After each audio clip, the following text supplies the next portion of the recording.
You can see me, right?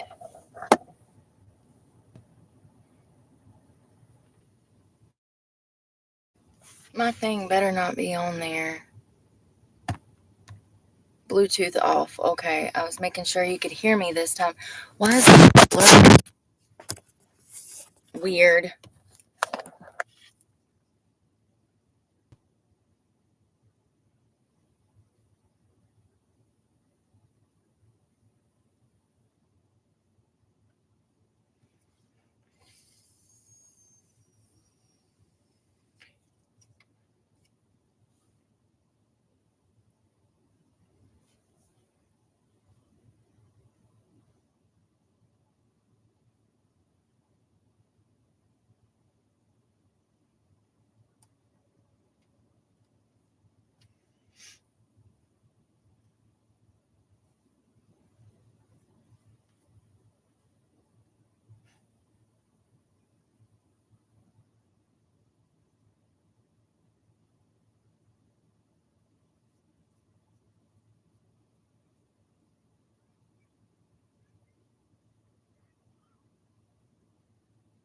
Hear children screaming. Sorry.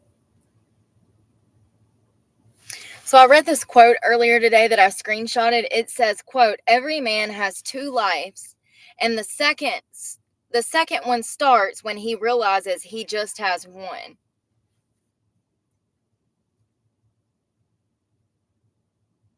I'm looking for these news things that I took screenshots of. So I want to read you about Dearborn because this was written in April of this year, the 24th of April of this year, right? I find this interesting because this article goes on to talk about how Dearborn, by the way, I have to be in Winston-Salem tomorrow. We're going to do some investigation. I'm going to walk into places of businesses and show y'all the immigration that's taken place in the city of Winston. My gym, my home gym, I am the only white person that even gyms at that gym anymore. We'll get into that tomorrow. But let's talk about Dearborn because we were talking about it earlier today, and I had information that I was supposed to share with y'all at 2:00. But I've kind of had a stressful day. I just went to the gym to pay my gym membership, only to find out that I can't do that. So I can't.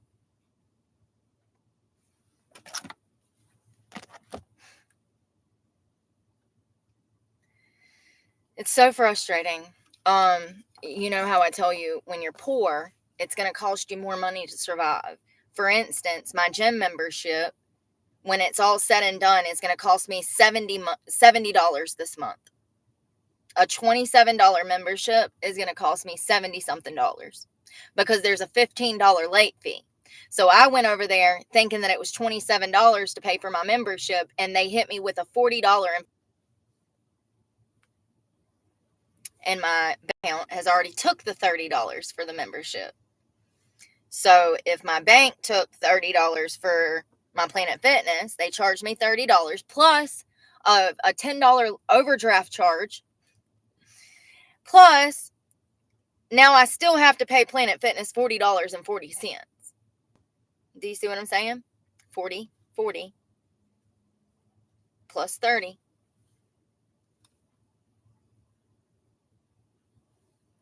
Planet Fitness. It was paid on the 19th. But I go to check in at Planet Fitness and they say that the bank rejected the charges. So what is going on? I don't know. He just said that it's going to be $40.40. Let's talk about this because I'm so stressed out. I don't even want to think about the fact that I can't work out. I don't want to think about the fact that I can't wash my ass, that I can't wash my face, that I haven't washed all day. I can't do anything about it. I've done the best that I can fucking do, and it's never good enough. Because I'm white. Because I'm white. Because I got all this white fucking privilege, right? Dearborn has always just kind of been the beacon, the center, the stronghold, all the things that really connect us to a community and faith, for me, are in Dearborn. This is the mayor.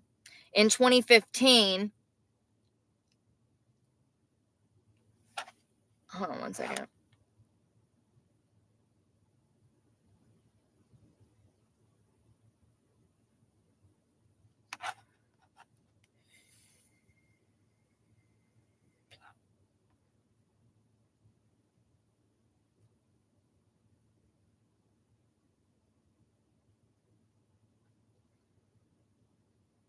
So this is talking about how this place was a melting pot before. The immigration started in 2021 when Ford began creating his famous Model T automobiles in 1908.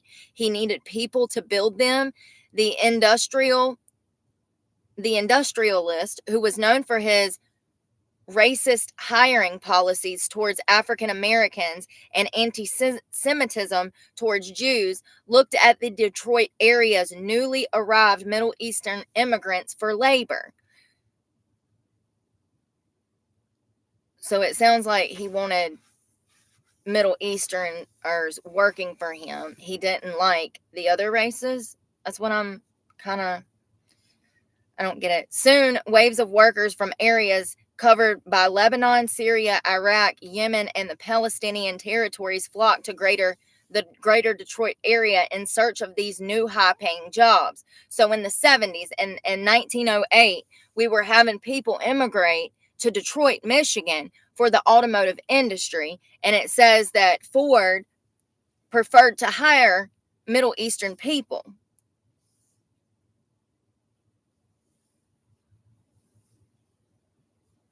By the early 1920s, the majority of workers on Ford's Model T assembly line were of Arab descent. When Ford relocated to Dearborn, many of his employees followed. This not only transformed the town from a sleepy 2,400 person hamlet to the headquarters of the world's single largest industrial site, it also paved the way for Dearborn to become home to the greatest concentration of Arab Americans in the U.S. According to the 2020 census, 54% of the city's nearly 110,000 people claim Middle Eastern or Northern ancestry, and we now know that it's higher than that. It's 60%. So 1908 is when the immigration started with people from the middle work in the automotive history. Those who have been here for years, they've had children, they've had families. These are not the same immigrants that we are talking about when we talk about the issues of Dearborn. These people have been here for decades, generations. It is the new immigrants that came after 2020 that society is concerned about, because these people were not vetted like the immigrants of 1908. These immigrants in 1908 had to go through all of the policy and procedure to be able to come here and work here and build their life here, and they are citizens now. They went through all of the necessary legal paperwork to become citizens. This is not the same type of immigrant, is what I'm trying to say.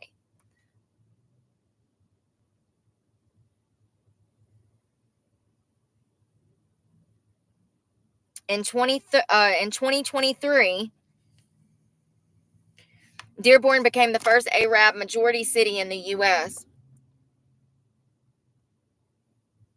And also, it has the largest mosque in North America. It's one of the few cities where the mayor is both Muslim and Arab, the first U.S. city to make Eid a paid holiday for employees, and one of the only handful of places in the country where the Islamic Adhan is allowed to be broadcasted from the mosque's loudspeakers.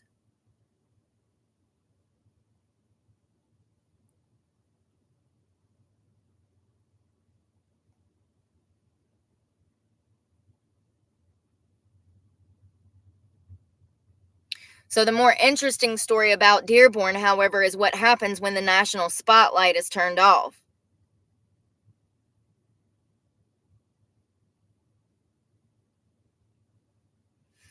Then, as we have witnessed decade after decade, the city's residents, Arab and non-Arab, new and old, work to make their home a better and safer, healthier place to raise their family and voices.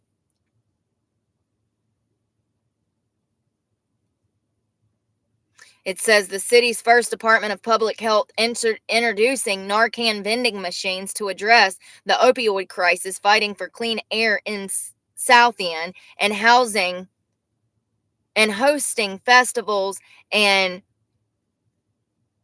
breakfasts to bring in money. He also, I'm sorry, y'all, I don't understand why journalists write stuff this way.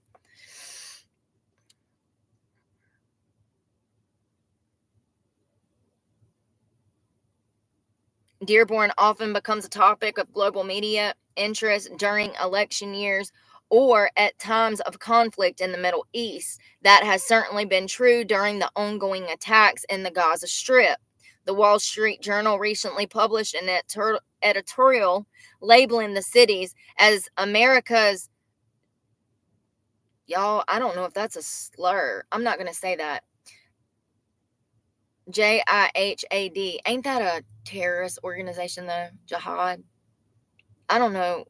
Jihad capital, which led to public threats against the city that forced them to increase police patrols.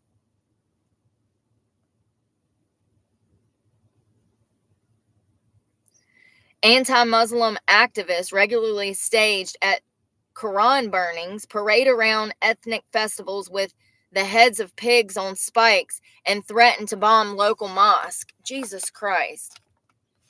Oh, thank you, TaylorMade. Thank you so much. Glad to see you're alive and kicking it. Hope you're doing well. Happy Tuesday. I'm trying to like it, but it won't let me. It might be the operator of the computer. Hey, Rebecca. The bank, regarding the last live, 3 out of 5 bank wouldn't do 30 overdraft for me. It was so predatory. Yes, this is what I'm explaining. Because the bank is pocketing that $30. The bank is saying that Planet Fitness got that $30. And the bank got an additional 10. They are scam artists. They are scam artists. Because they were illegally doing business. I've been keeping a record of it, but as you can see, I'm in the middle of one lawsuit. So I probably need to sue these people. I probably need to get all of my screenshots and prove that they have made me poorer than what I actually was because of their shady business practices. If I put cash in the bank, there's no reason it should take 10 days to clear cash. It just makes me so mad. Because now it's going to cost me $70 that I didn't have. I had 35 to, or 27, to pay the thing, and I offered to pay it, and they wouldn't let me pay it. They said, no, we need to go, we can't. It's already processed at the bank.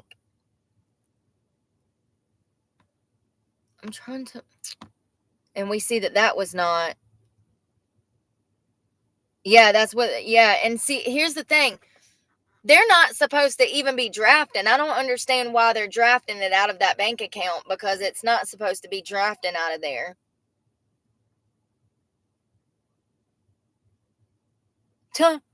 What bank is that, Tabby? I might need to check them out. I mean, that's more than what First Citizens does for me. They're the devil.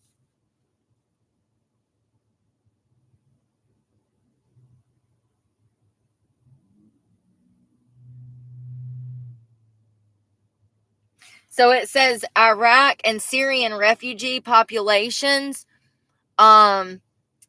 started to immigrate because they were refugees in the 90s and the 2010s. We got another wave of Iraqi and Syrian refugees. They settled in Dearborn and in Detroit and neighboring suburbs. Oh, this is in the UK. I didn't know you were from there, Tabby. I must have missed that. You like Tommy Robinson? Oh, that's so funny. Y'all. I think that he's one of the only other people that I see as angry as I am. Yes, I'm so glad. God, he's amazing, man. I mean, that's literally a dude that, yeah, cares about the people. He really does.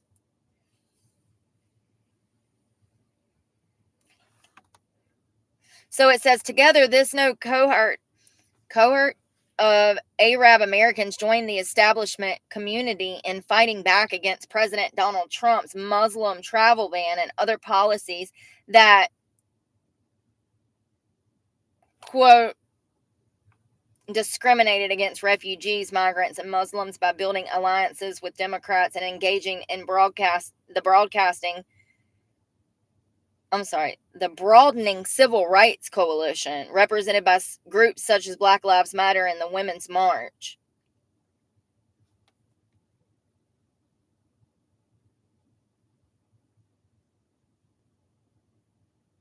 Arab American activists, by pushing for more city services in East Dearborn and running for office, Republican office. They started running for office in 1985.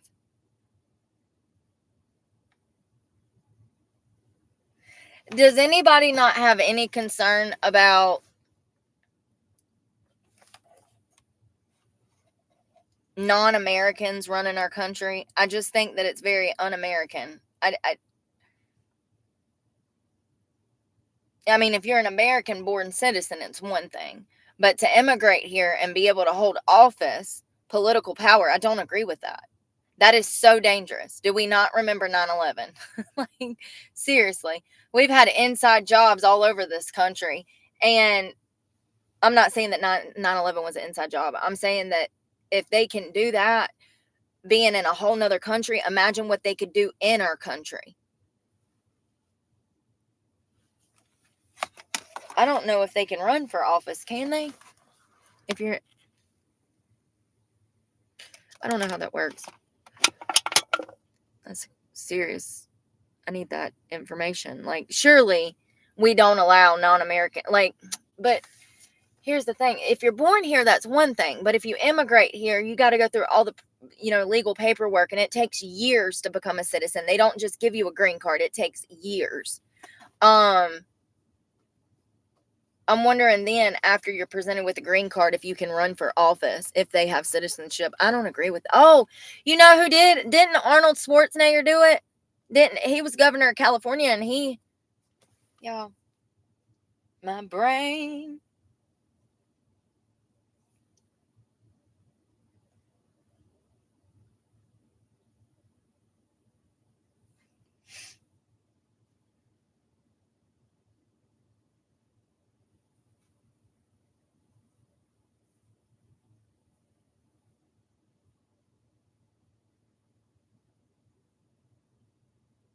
Yes, he was. He immigrated here. I thought so. So Arnold Schwarzenegger was an immigrant to the United States, born in Austria in 1947, moved to the United States in 1964. He became a United States citizen on September 17th of 83.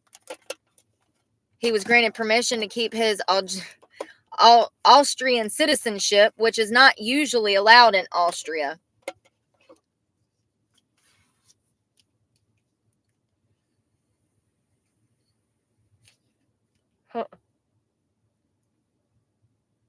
He said that he received a lot of help from people after he arrived in California. Must be nice. Yeah, so it looks like you're right. Wheezy.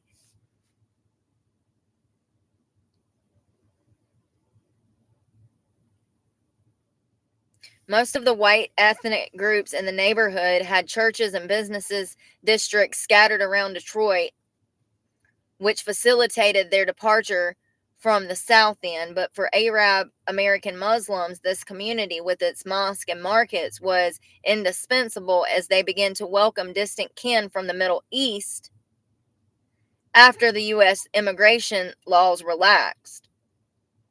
Fleeing civil war in Yemen, and that was in the 1960s.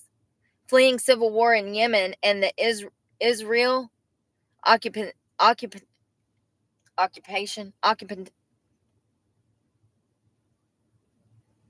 They moved in. They started occupying the land. I can't say it.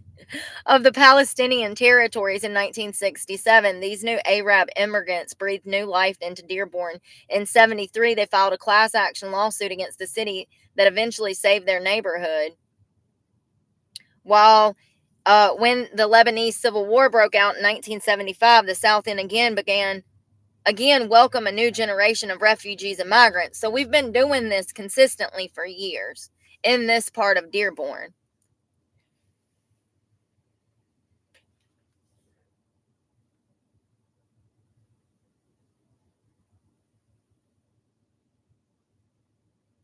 By the 1980s, this mix of first and second generation Arab Americans had begun to spill into other neighborhoods in the East Dearborn area. New mosques began opening in the 80s, and Arab entrepreneurs began investing in neglected commercial corridors.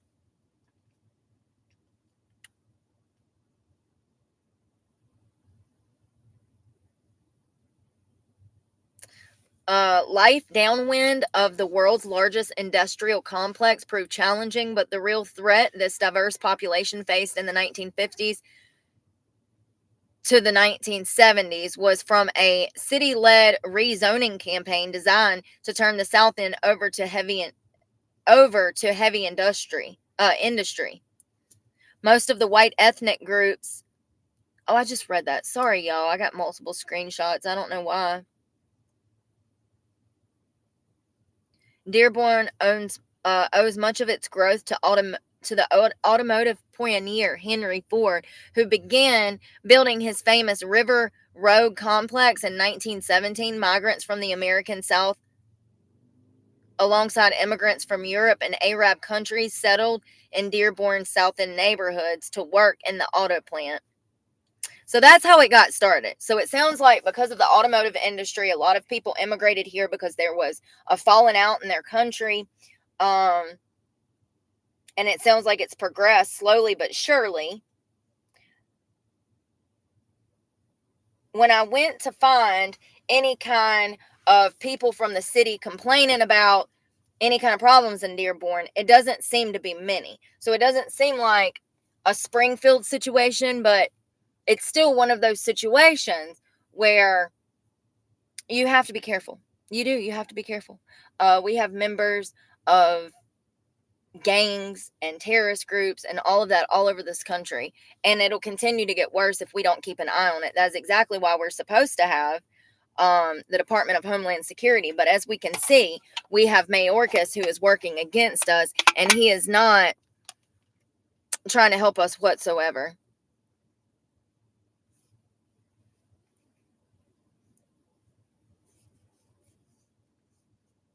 He's actually hindering us. Probably because somebody told him to. He's part of the swamp. I'm so stressed out. Like, I'm so mad. First of all, I was expecting that check from YouTube on the 21st. Trying to get in touch with those people is impossible. It's impossible. So I want to see if there's anything about that judge's case in Alabama. It was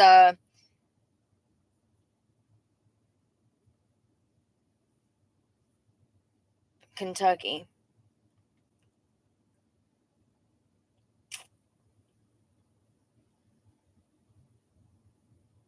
I'm sleeping in tomorrow. I am. I'm going to sleep till probably like 10 a.m. I'm going to go work out in a minute. Like, I want everybody to get out of the gym because it's busy. And it really aggravates me when I can't get to the equipment that I want to get to. And it even aggravates me more when it's somebody that's clearly not working out. They're just wasting everybody's time. There's so many people that just stand around equipment, and it really irks me because I actually work out. And when I'm in the gym, I'm spending my time getting it in. If you're on the equipment, I can't get or at all. Shit, they might not pay at all.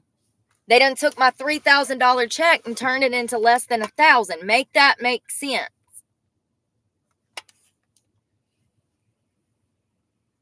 If you send me $1 on here, I only get 30 cents of that dollar. Because I have Apple.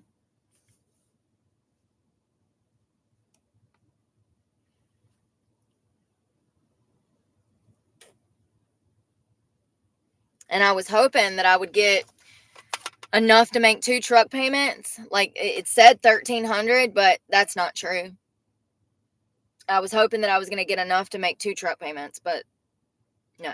I mean, did I get enough donations to make 2 truck payments? Yeah. I got enough donations to make 2 truck payments, 2 insurance payments, 2 storage payments, 2 gym memberships, and 2 cell phone payments. But the money that I get will only be enough to cover maybe 1 truck payment. So I'm screwed either way. Kentucky sheriff accused of murdering a judge remains behind bars ahead of the court appearance on Wednesday. So he has a court appearance tomorrow. My hair is aggravating me. He has a court appearance tomorrow morning, probably days after the community gathers to pay respects to the late judge. No, what?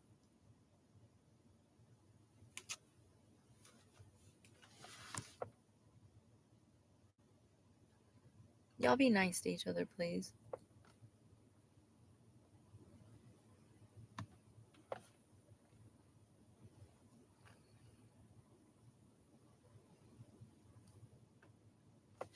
Let's see here. See, I remember the judge that shot the sheriff walked into the judge's chambers and killed the judge. I gotta cut this out.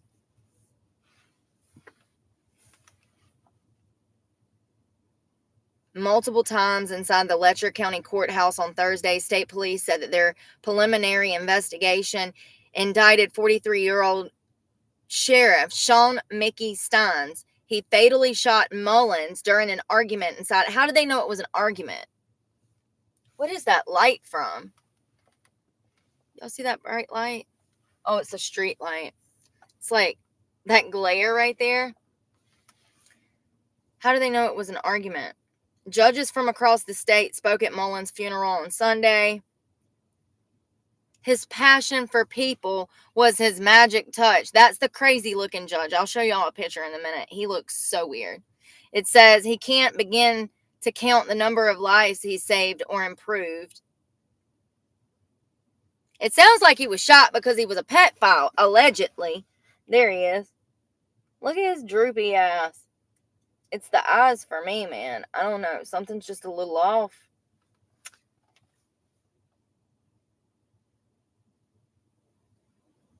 So they did charge him with first-degree murder. He's got a court appointment tomorrow at 11 a.m. And they're not telling us anything else. So we don't know if anything is true about. So it's been alleged that the reason that this sheriff shot the judge was because apparently, supposedly, allegedly, that his daughter was being molested by this judge. We don't know if any of that's true.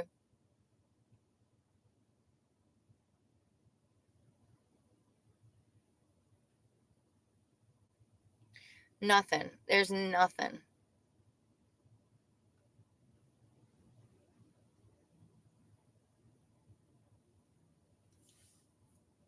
So it says that the sheriff was in an intense.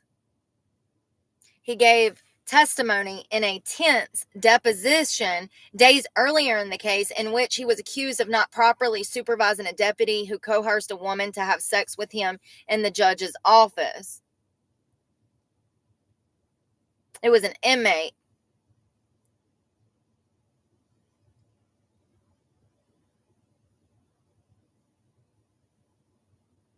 This is him.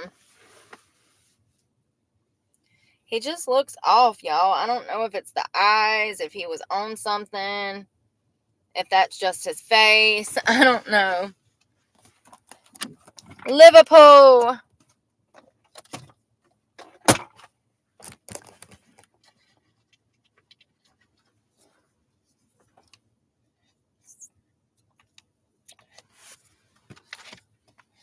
I'm tired of struggling. I'm so tired of struggling. And I work so much. I work every day. Every day that I'm awake, I'm working. I'm just tired. I'm tired of fucking struggling when I have all of this worth ethic. I look around me and nobody else is fucking trying. Not anybody I know. They all live off the fucking government and have never tried. And I'm tired of working myself to death and not having any positive results. I've not had anything positive happen for me in 4 years. It progressively gets worse. Every fucking month, it gets worse and worse and worse. And I still wake up 5, 6 hours before the rest of society working. I still work all fucking day. Get off from fucking looking for more work to work with you guys.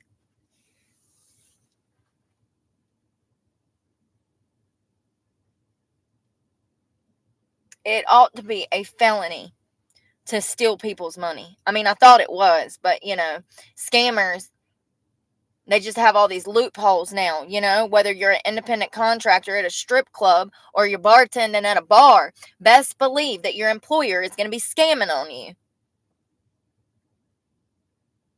So it says that this lawsuit that the sheriff had to talk in, he was accused of not training his deputy. He was accused of not training his deputy, who then therefore had a sexual relation with an inmate in the judge's chambers. This whole story doesn't make sense to me, y'all. If it makes sense to anybody else and anybody has any clue what the hell is going on in this case, please enlighten me, because I do not know what is going on in this case whatsoever. Yeah, but the issue is that I'm going to lose my truck before then. And I'm going to be walking down the street with all my property. I don't have anywhere to go. There is no housing for me because all of the housing is taken up by illegal immigration. And I'm going to show you that tomorrow. We're going to start investigating tomorrow. We're going live tomorrow. And I'm going to show you what my city looks like. And then maybe you'll understand why I don't have a job. And it's only going to get worse. So it says that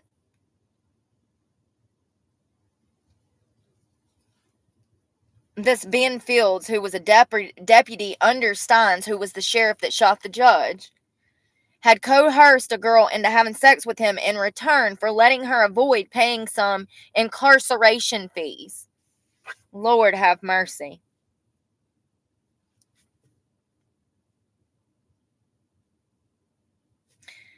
She said she didn't want to have sex with this guy, this deputy, but went along with it because she couldn't afford the fee and did not want to go back to jail. A second woman later joined the lawsuit, alleging that this same officer coerced her into having sex with him in her car outside of her home by threatening her to have her probation revoked. So he said, either have sex with me or I'm going to call your probation officer and tell her to activate your sentence. You know what I mean? It's so messed up. This happens a lot in law enforcement. A whole lot. It happens in prisons and jail. I had officers when I was in prison that were obsessed with me. Like, would bring me street food, bring me all kinds of little, like, makeup, ins and outs. Like, it happens a lot.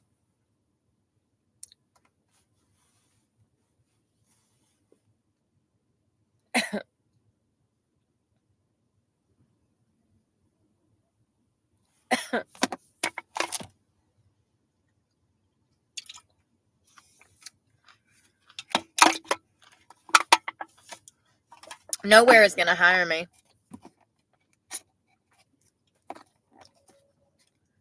Not fucking filling out job applications online. That's a scam.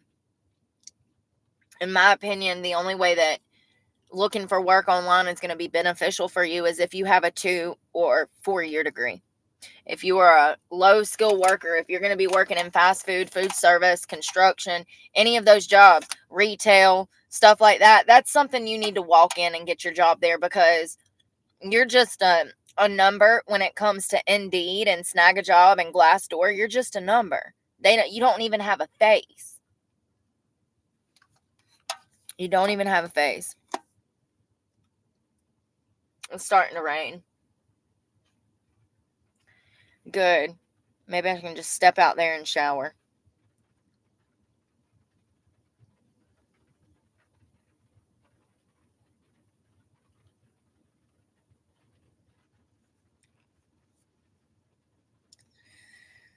So I'm definitely going to. Here's the thing. I need to walk into my bank tomorrow and close that entire account. I want to walk in there and just close that whole account because they've scammed me.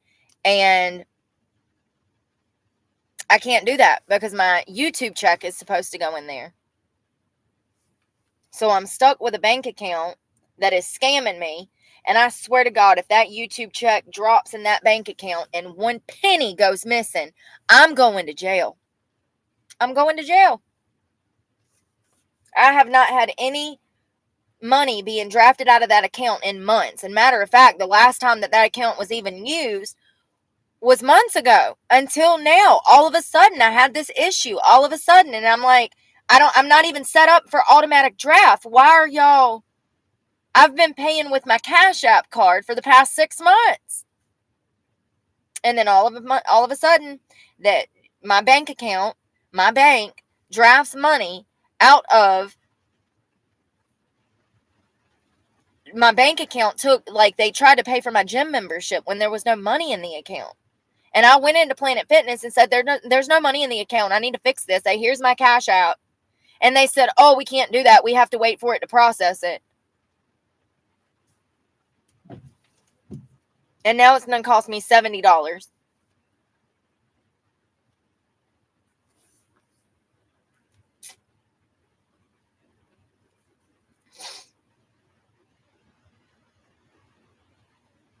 So the last time I used the bank account before Planet Fitness was July 19th. So I haven't even used this account in exactly a month. And then all of a sudden, my Planet Fitness is drafted out of there on the 19th of this month, August. And so my bank made $40 off of me. They got the $30 from Planet Fitness because Planet Fitness didn't get it. My gym membership is not paid, so Planet Fitness didn't get it. They also took an additional $10 for overdraft. So that's $40 right there. Yeah, that's $40. 30, it's $27 for the gym membership, and then $10 for the overdraft. So that's $40. My gym is wanting $40.40 for me to cut my gym membership back on. So it's going to be $80 for my gym membership because my banker's scam artist. And I asked him, I said, what card is on there? And he says, this bank account. And I said, well, can I switch it to this account? And he's like, no. So Planet Fitness won't even let you use a Cash App. Even though I have a business account through Cash App now, Cash App made me set my account up as a business account. So I'm going to have to pay taxes on any donations that I receive. And damn it. I'm just so annoyed. I'm just so annoyed because here's the thing. If I was putting needles in my arm, if I was, out here selling my body, if I was out here being, evil like most people, I wouldn't have any of those problems. Why is it that I get my life together, I attempt to find a better job and completely leave dancing, and I can't find work? Why is it? Why is it impossible that now things are why is it time and time again that things are getting worse and worse? When I am doing everything and going above and beyond to do what I need to do to succeed. Why? Why didn't my life go bad when I was putting needles in my arms and living in $1 million house and had unlimited access to drugs and money? Why was everything going perfect then? Why was everything perfect? But now I'm clean. Consistently been clean. Have not relapsed since I got clean. And I can't find work. And everything has just went to shit. Everything. I can't think of one good thing that has happened in my life since I got clean. And I'm sorry. It's the truth. It's the truth. Not one good thing. Every day something else goes fucking wrong. And it's to the point to where I don't know what God wants me to fucking do, and I'm angry at him. I'm angry at God because I don't understand what the fuck he wants me to do. I got clean. I exiled all of the evil out of my life, all of the outside influences. I cleaned up my toxic environment. I stopped beating people upside the head. I ain't had a criminal charge in 10 years. Haven't touched drugs in almost half a decade. This time next year, half a decade. I don't behave like any of the people that treat me poorly. I don't do the things to other people that they do to me. I don't even have those actions in my heart or my character. So why do things keep going bad? Exactly. The devil runs this place. Exactly. That's why. Because you can only win if you're being just as evil as they are. Every person that I know that is rich is a Democrat. And when I say a Democrat, I mean like far lefty. If they could abuse children, they probably would. My boss at the winery, she was charged with sexual abuse against a child. Her own daughter. Do you think her business is suffering because she's a child molester? Quite the opposite. The community rallies around her. The community rallies around her and spends money in her establishment knowing that she's an alcoholic, knowing that she molested her own daughter, knowing that neither one of her children talk to her. Why do people like that get every leg up in life? And then the people like me who barely even fucking sleep or eat because they're constantly working their ass off in one way or another, we can't get ahead in life.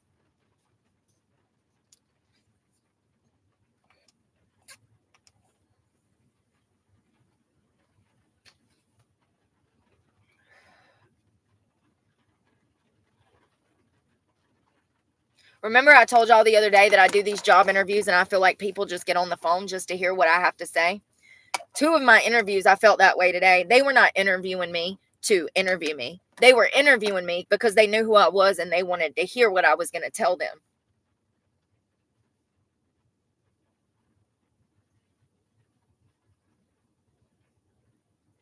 I told y'all that they recognized me.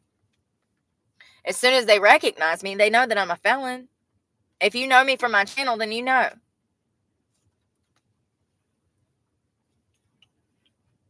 And I knew by the looks on their faces that they were not interested in hiding me. When you have disdain for somebody, you can see that on their face. Like when somebody, like Oprah in the Harris interview, okay, you can see that.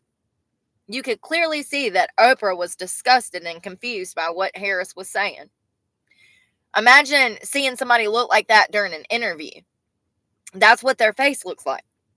I can see by their face that they're displeased or that they're not going to hire me. And also their body language and by how fast they're talking. When they speed up to get through the interview, I can tell that it's over. You see what I'm saying? If I'm still trying to be intrigued, if I'm still trying to converse with them and they shut the conversation down, that means the interview is over. And that's usually all of my interviews today probably took, I don't know, an hour on the phone compiled together in the 4. So less than 15 minutes a piece. And I knew within the first minute of the interview that it was already over.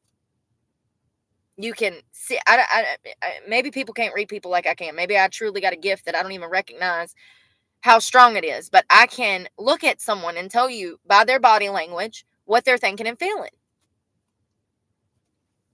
I've been able to do it my whole life. It's one of the reasons that I'm so empathic. It's one of the reasons that I have this high level of empathy.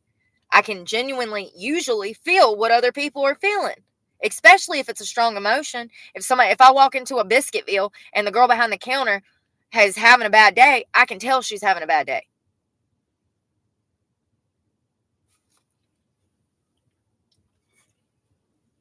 If she don't want to be there, I'm going to be able to feel that she doesn't want to be there. So when I'm doing these interviews, I can already see from the start that they're not only not interested in me, but they're wasting my time just to hear what I say. I swear I've had some job interviews that was just like, they called just to ask me about my criminal charges in the past. And it's like, that's kind of It's like rude, you know? It's really rude. It's kind of heartless to get somebody's hopes up that you're going to hire them and you're calling them just to figure out why they're a felon. Wasting people's damn time.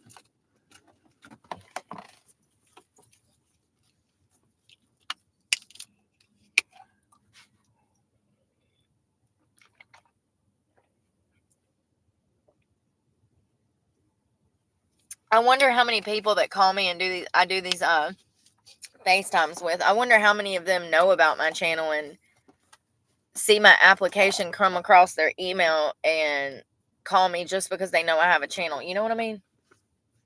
Because I'm going to tell you right now, I haven't talked to one person in the past 6 months, 9 months that even sounded like they wanted to actually hire somebody. They just don't seem positive, and they don't seem. Another red flag that I've noticed recently that I needed to tell y'all about is when you are getting hired somewhere and they cannot specify how much you're going to be getting paid, run for the fucking hills. That is somebody that is trying to scam you. Most definitely, they are trying to scam you. If your employer can't tell you how much you're expecting to get paid, don't deal with people like that at all. If they say they don't know, then you tell them they need to. Okay, so you gonna tell me, like, what? You gonna tell me after the interview you gonna go call your higher ups while I'm here to go find out that information about my pay? Like, seriously.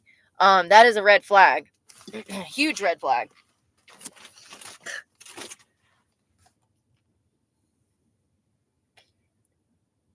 I've even answered job ads on Indeed, and they call me and say that I have to pay money to start. That's another scam. The uniform thing. If they're trying to make you come out of pocket for $120 something uniform, run for the damn hills. Especially if they're a large corporation that makes more than enough money to provide those uniforms.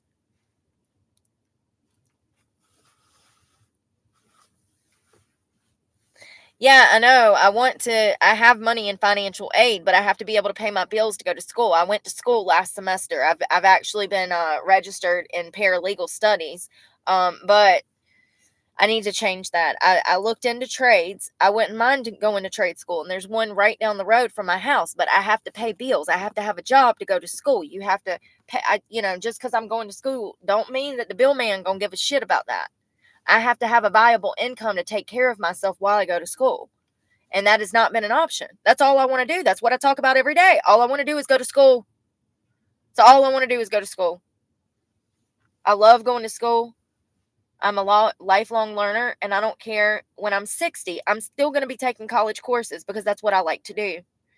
And I've pretty much taken every world religion class under the sun, and I figured that might help me get a job at a library, and I've applied, but they're not going to hire me. I've applied to everywhere from fucking schools, and I'm talking about college campuses, janitorial positions, okay, to fast food restaurants. I mean, I can't even begin to explain the different fields because I'm good at everything I do. But I have to have an income in order to focus on school. I have financial aid set in the corner, and actually a significant, surprisingly amount. So I don't have to worry about the school tuition. That's not a problem as long as I stay at a community college, Now, if I go to a university or something, which I almost did, I moved to Florida, and I'm not taking out. They wanted me to take out over 50 grand in student loans, and I'm not doing it. I'm not doing it when I've got financial aid that is more than sufficient to pay for my education. It would be stupid to waste, and I'm not in any debt. That's another thing. The only debt I have is this truck and 2 drug tests from 2 job interviews that I went to that LabCorp billed me for, that the company that I was interviewing at should have paid for, but I was stuck with the bill. Story of my life. Twice. Those are just the 2 from LabCorp. I've had it actually happen more than that. But those are just the one that, that I got billed. But that's the only debt I have. I don't have any debt. None. So all I need to do is find, a job where I can actually make my truck payment, my insurance, my cell phone, and my storage. and my gym membership, my gas bill, food bill, essentials such as laundry detergent. Y'all see where my money go. Y'all see every penny I spend. Every penny I spend is with you guys. Y'all see where my money goes. It's not like I'm out here living this lavish lifestyle, out here putting it up my nose or anything, you know? I mean, it's really sad that this is how bad the economy is, that I can't even survive on $2,000 a month fucking living out of my car. I don't understand how people are surviving. I do not understand. Even if you work at McDonald's, you only make $280 a week if you're working 40 hours. That wouldn't even cover the gas for me to get there and back. I drive a V8 Chevrolet Silverado. It would not even cover the gas for me to get to McDonald's and back every week. That $280 would be a fraction of my gas bill going to McDonald's and going home every day. I don't understand how people are surviving. Unless you have generational wealth or you're some fancy entrepreneur that's really making it in life, I don't understand. No wonder all of these freaking girls out here have turned into damn straight hookers. They ain't got no choice. Economically speaking, hell, even if they go get a year degree at hair school, fucking a rent booth in a hair salon is going to cost them $300, $400, $500 a month. Just to be able to do hair in a salon, you're going to have to pay hundreds of dollars a month for that space. And it's crazy that I put hooker and hair salon in the same sentence, but it's because I know a girl she's a hairstylist, but she mainly cuts men's hair and she sees them on the side. That's why I brought it's crazy. Yeah. So I see why these girls are out here behaving like that now. And I literally would rather starve.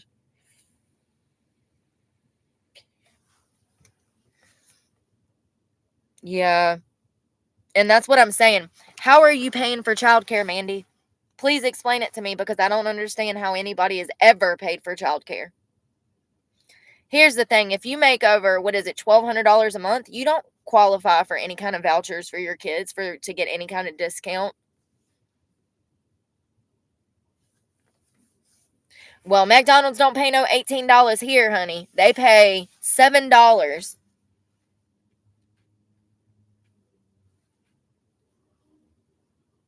There is a city nearby, and I have been applying to those. That's what y'all are not understanding. Those 5,000 applications span from the Washington, D.C. area to the Florida area. When we went to Florida last year, we would stay down there for a month at a time. When I would be down there, when I was in Florida the last time, we were in Jacksonville. I think I did 120 something in-person interviews. That month, I went through $8,000. $8,000 in accommodations, gas, running the city. Just being in a more expensive city cost me more money. I also spent $6,500 from January to February looking for work because the $6,500 that I got from the tiny house, I paid truck payments. I think I paid it was $2,000 in truck payment, 6 months of insurance, and I do believe 6 months of my tiny house, but I might be wrong. It might have just been 3 months. And then the rest of the money went to gas to look for work. And that was a property. It was a tiny house, and I sold it so that I could have more money to look for work. It makes me so mad. I've sold everything to have more money to look for work. Every time I get money, it goes back into my gas tank. This summer has been killer on me financially because I have to run my car because it's so hot. I mean, I filled up yesterday. I put another 50 in here today. It wasn't quite full. It wasn't even actually near full. It was more like 3/4. I'm already below half a tank, and I've been nowhere. I've been in the same city for all day, and my truck just sitting, it drains it. There's also probably something wrong with it, but I don't have $170 to go get a diagnostic test ran. Somebody told me that you can get them done at other places, but I haven't had a chance. I've been busy.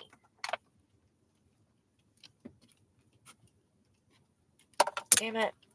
My battery is dying from this stuff. What in the world? Okay, that's plugged up. How is that plugged up? Where's... Oh, it was in that. Damn it.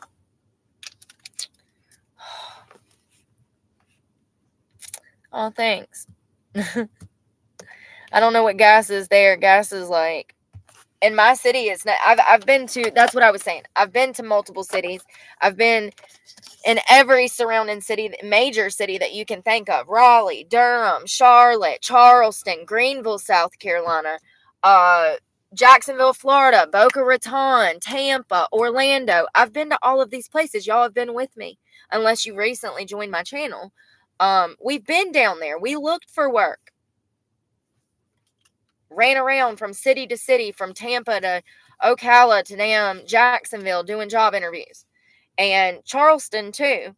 And also, when I went to visit my ex for the 4th, I was even doing job interviews then in the Virginia area. Every city that I go to, I'm filling out job applications for that city.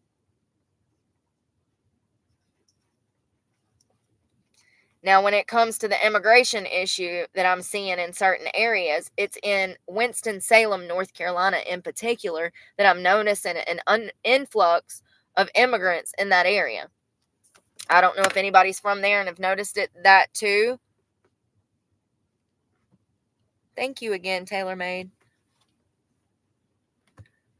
But we're going to go out there tomorrow, and I have a doctor's appointment. I don't even know when it is. My life I've been so stressed out. I don't even know when my doctor's appointment is. And I can't even miss that. I got to figure that out. It's at the end of the month. Oh my God, I just found $10. Shut the front door. I'm going to cry right now. I just found $10. I need that so bad. Like, I don't have anything I need, much less what I want.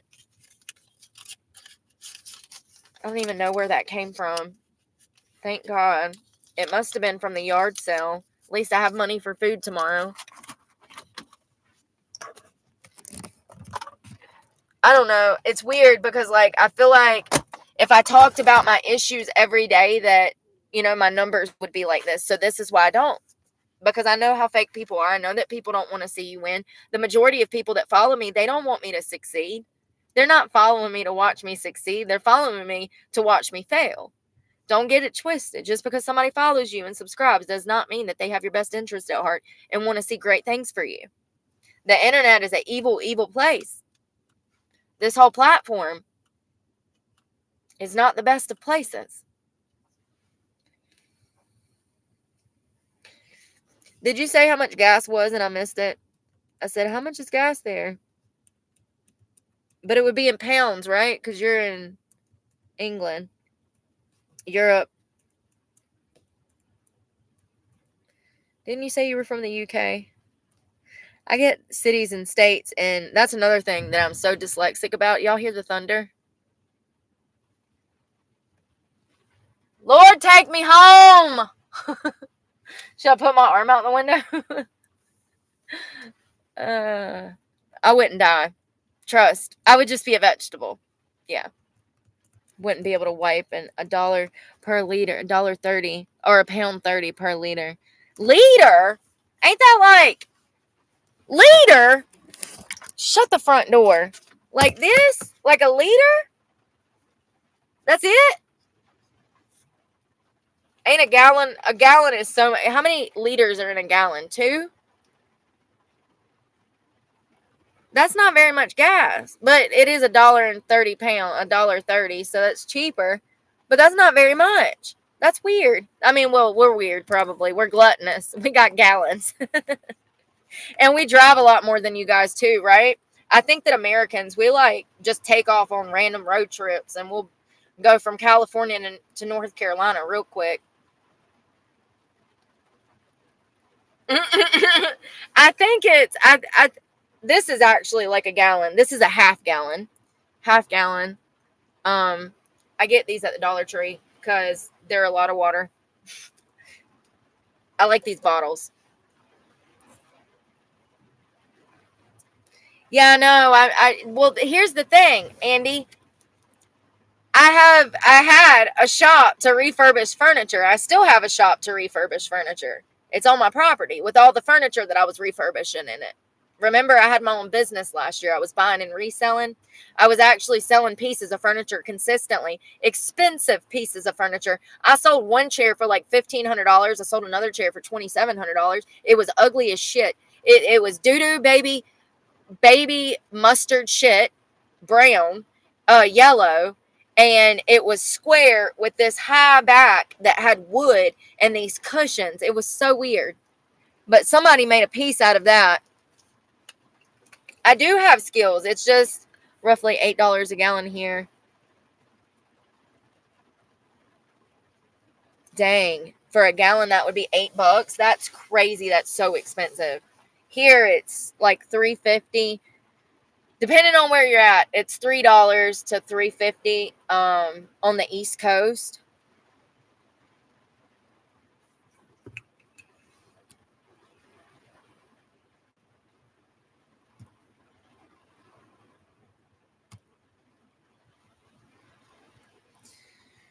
People are so stupid. What did I tell y'all? Stupid people don't even realize they're stupid though.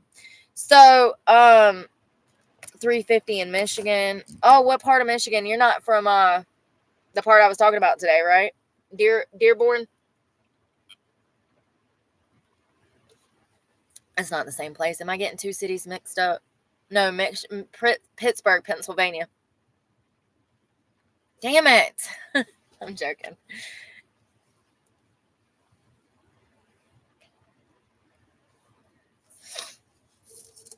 Where'd the cap go? Do you have my cap?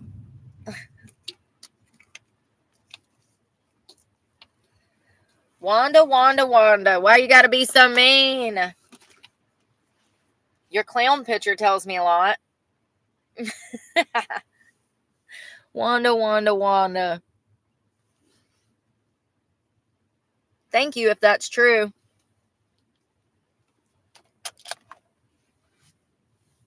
Harto? Haruto.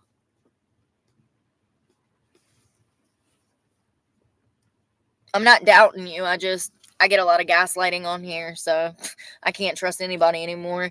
Hey, Lola Rock. Ruck. Lola. Hello, hello. Upper Michigan by Green Bay. Oh, I bet it's beautiful, though. I heard that y'all get a lot of snow, but I read on Reddit that apparently y'all haven't got a hard snow in a long time. Is that true? Because I've noticed in North Carolina that we're not getting snow like we used to get snow back in the day. We used to get, I don't know, during the winter months, maybe from like November to January, we would get maybe 2 or 3 hard snows.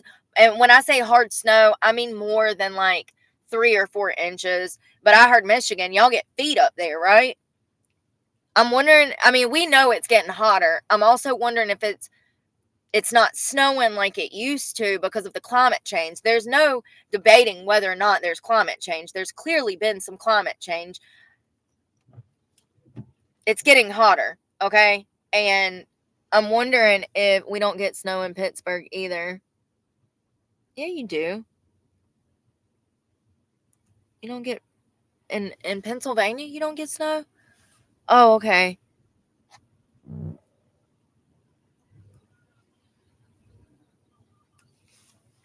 Let's see. Hey, Holly. I hope you were on vacation all week.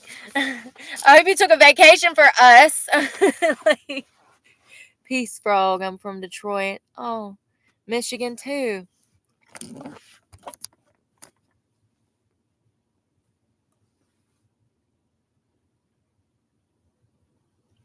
Yeah, I know. We do have big engine cars here.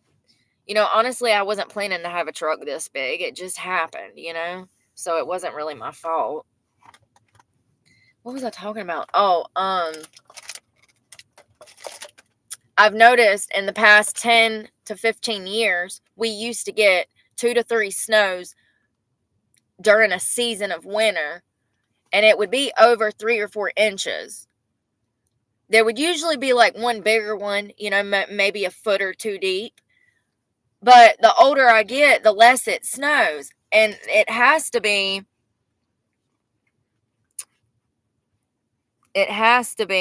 because you don't get snow in Canada. Okay. Yeah, I know. It's crazy. I wish it would take me out today. It's been one of those days.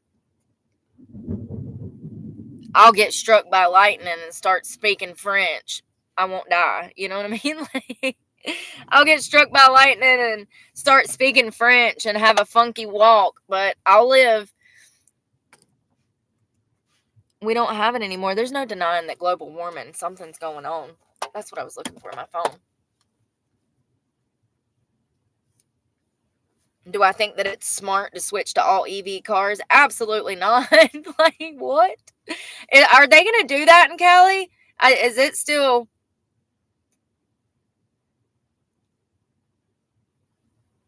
Oh my God.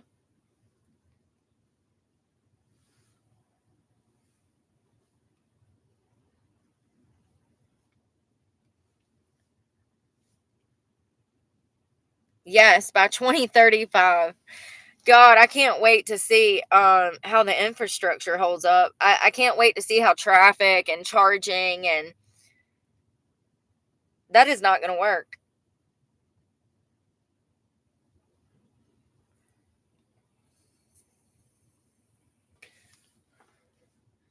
The pressure is on for California to meet its clean vehicle goals. In less than 2 years, 35% of vehicles sold must have zero tailpipe emissions, and by 2030, all light duty vehicles must be zero emissions. Feet and a shovel it so high you don't know where to put it, and you got to wake up early to dig your car out. Where's the UP? Is that where you're from, Peaceful? Peace Frog? God, that lightning. That's how it was when I was a kid. It would be feet of it, and we would have to like dig out the sidewalk and scrape off the front windshield. And you don't get that kind of snow in North Carolina anymore. We haven't for years. I mean, I want to say it's been about 10 years since we had a huge 3-4 foot snow. You know what I mean? I don't know how to explain it. Oh, the Upper Peninsula of Michigan. Okay.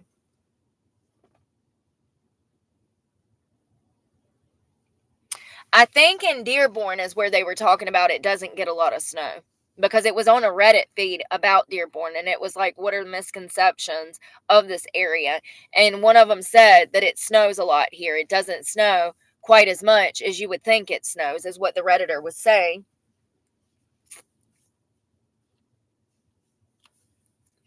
Yeah, I'm going to stick with my gas. I ain't got time to be waiting on that thing to charge up. I don't like EV. I don't trust AI or technology. I mean, look at all those Teslas. Like, I saw this woman accidentally. So she went to charge her Tesla. She left her baby boy in the back seat. Inside Edition has an episode on it. This just happened this past week. Apparently, when she charged her car, it locked the child inside. She immediately starts trying to break the glass and can't get the window to break. She can't get into the car. And so some good Samaritan comes around with like a crowbar or something and like busted the window, and they pulled the baby out.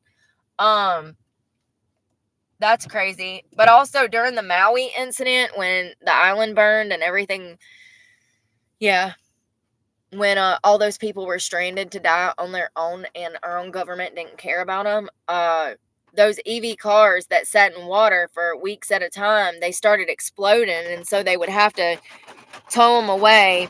And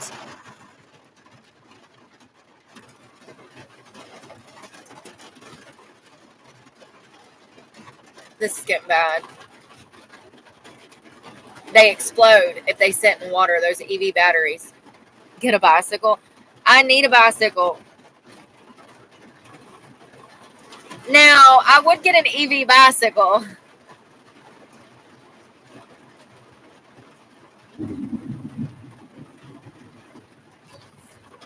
Yeah, Meryl, I hope I'm saying that right.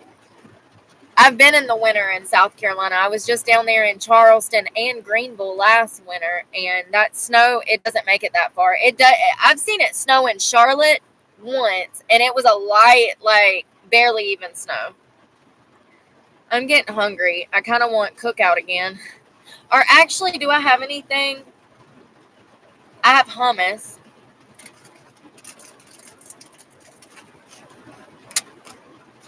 Yeah, I know. It's scary. And I'm going to tell you what, I've been fighting with animals lately, y'all. That woman that feeds that damn cat in that Walmart parking lot. Oh, Meryl. Oh, Meryl. I got you. Beautiful name, like Meryl, like Meryl Streep. Streep. What was her name? Y'all know who I'm talking about. I like her. Streep. I like her. So there's this lady that feeds a cat in the Walmart parking lot, y'all. And the cat, in the middle of the night, tries to break into my car to get food. And my car starts rocking, and I can't sleep. Last night, that cat woke me up 3 times.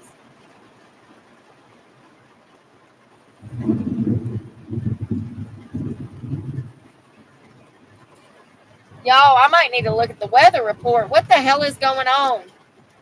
I thought it was going to come and go. Oh, she said, oh no, I done messed it up. Mary L. Oh, Mariel. No, Marielle? Marielle. We need to do Hooked on Ebonics with Brooke because she can't talk, y'all.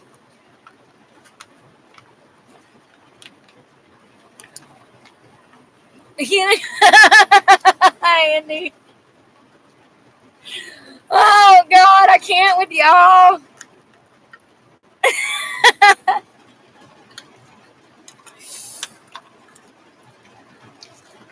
That needs to be on the brochure. What state you want to live in? Oh, that's funny. So my car's rocking. At one point, I got so angry, I was just throwing things at the dash. Anything I could get my hands on, I threw up here to hit the dash to try to make the cat get off of my car.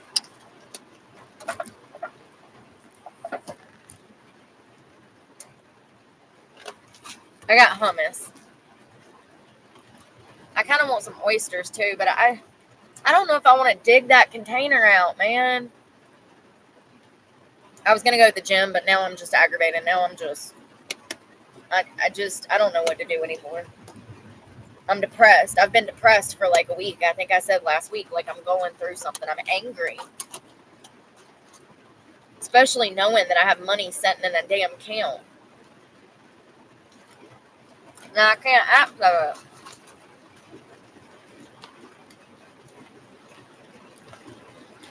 So I put balsamic glaze on, it's orange blood orange.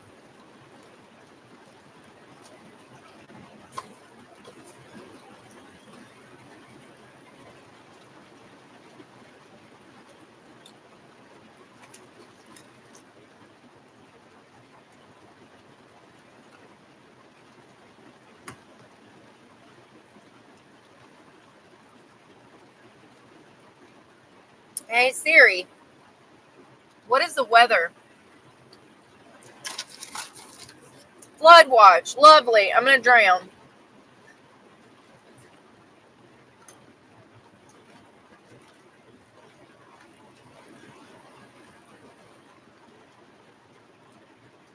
There's a hurricane coming up the coast.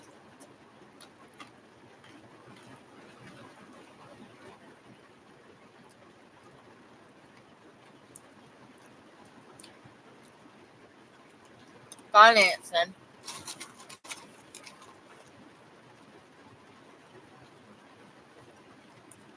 I know it's just a little kitty and it's a pretty kitty. His name is Midnight. That's what we named him.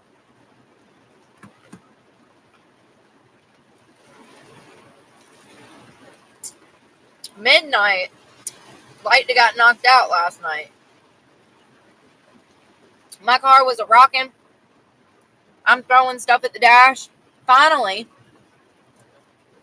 after hours of fighting with this cat, I'd be laying back there and I'd bang on the back of the metal back there and he would chill out. He started at my front quarter panel over here where I drive. And he made his way all the way around underneath the car. I could feel where he was when he was over there. Finally, I got out the car with a spray bottle.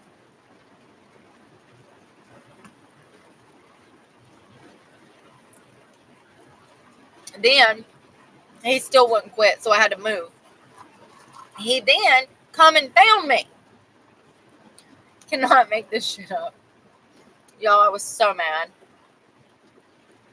When you're not sleeping well, you're not going to be in the best mood.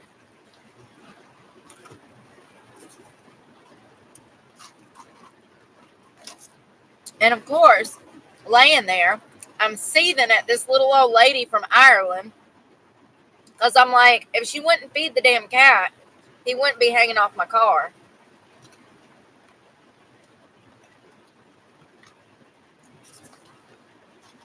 That's not an option, Andy, because I have no proof of income. And I have no way to pay for it. And doing that, you would need at least $5,000.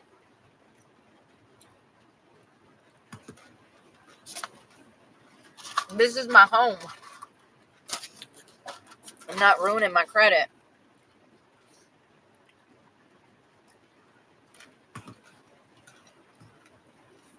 So either I live here or I live out there. That's the only option. I have no other way to get another vehicle. And honestly, I'm to the point where I feel like God wants me to lose my truck. So I'm just like kind of over it. Like, whatever. I got clean 4 years ago. I've did all the hard work. I focused on school. I focused on work.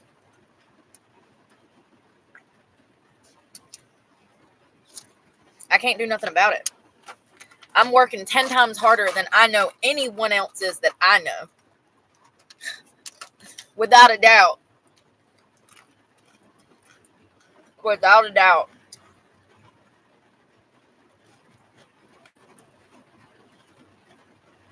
I spend at least 4 hours a day learning between because I take online classes, learning things. They're like, it's like a vocabulary. They have a bunch of them through Harvard that are free. You can take online classes through Harvard. You can do them in a day. They have some studies that you can do in a day, and they have other classes that can take weeks. I like to go on there and do day classes sometimes. I did 2 of them last week. One of them was the history of Abraham Lincoln, and the other one was,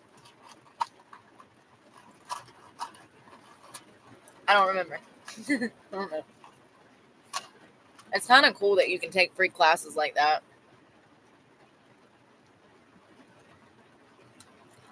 It's okay if it's at home. If it's your house, it's one thing. You can get away from the animal. In your car, they are dying to get some food. Oh, it's already ruined my credit. Where it went to collections last week, Lola, or last month, somehow my credit dropped. I don't even know. 80 points? I didn't even know that was possible. I thought that, like, I didn't know it would take you from, like, 600 to 500, but it absolutely did. Just my stuff being sent to collections. I'm so mad about that. That right there would prevent me from renting anything.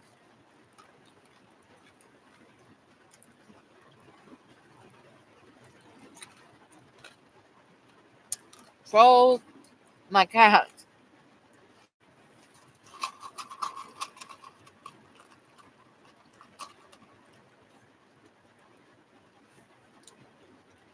Whoa, I didn't know that.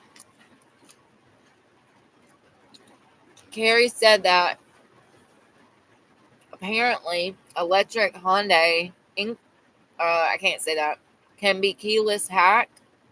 I've seen that done on certain trucks too. Are you talking about where people have another key fob and they can just unlock your car with their key fob? Apparently, some Nissans, I think, a lot of their key fobs were universal back in the day and worked to multiple cars. Yeah, I know, it's pretty bad. I'm gonna go missing. Kia. That's the one they had problems with from those TikTok trends. Those kids were still in the cars.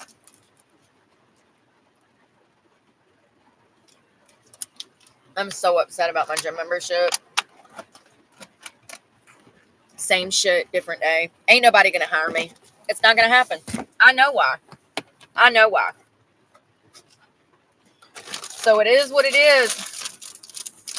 I got some places I'm gonna walk into tomorrow. That's how I'm used to getting jobs. I've never got a job through an online service, ever.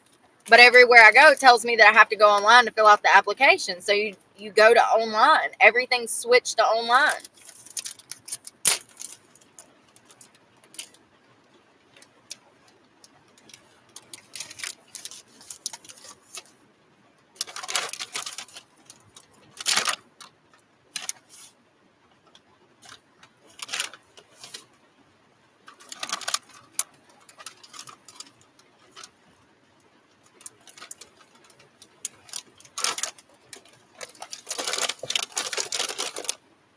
And tell me why I felt like they kind of had an attitude with me at Planet Fitness, like it's my fucking fault that my bank's scam artist.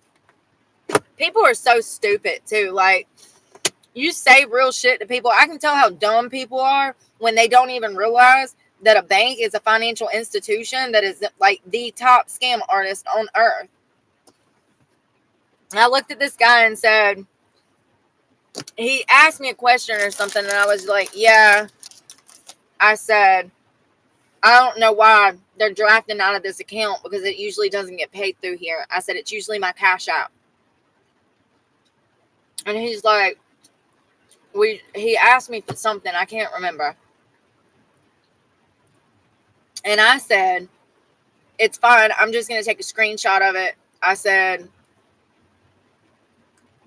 I've been having beef with my bank for years. They're scam artists. And he looked at me like I was crazy.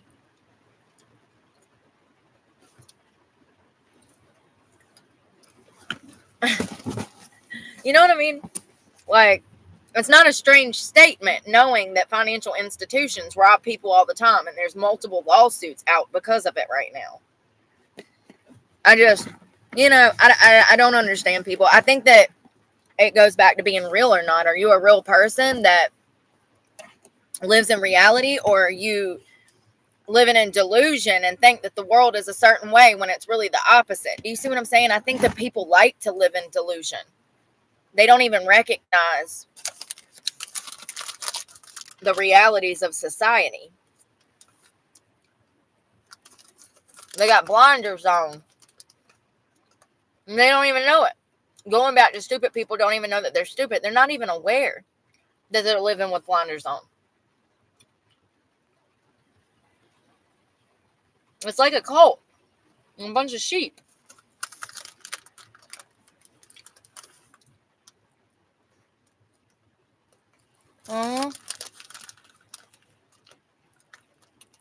Offer rides at Walmart.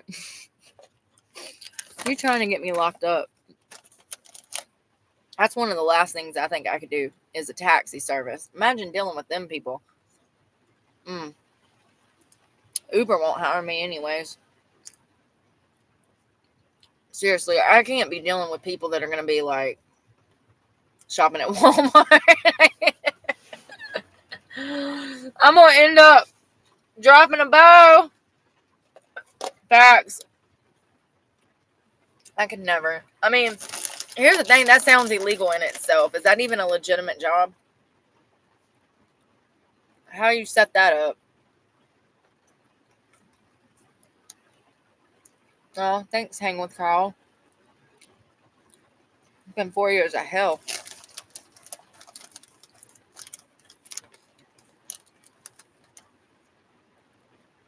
That's going to be me, Tabby. I've buried $20,000 in the ground before. I don't trust them. They're scam artists.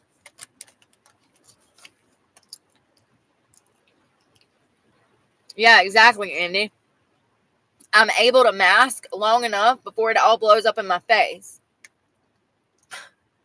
I'm able to mask and act like everything's fine for a week. And in reality, it hasn't been fine. It hasn't. The bank has been blowing me up over my truck payment. things have not been fun. I've just been able to mask it better. And then I walk into the gym today. Here's the thing, I was stressed about it last week, which means that I was expecting it, because I knew that I usually pay with my Cash App card. I walk in there to pay with my Cash App card, and they're like, oh, don't worry about it. We drafted your account. What?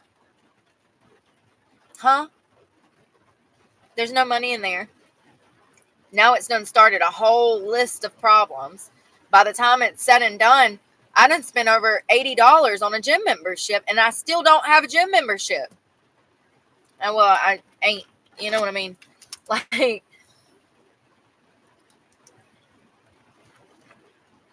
$80. And you know I'm going to call the bank tomorrow, and they're going to say, oh, we'll fix that. Because they still take the $10 for overdraft.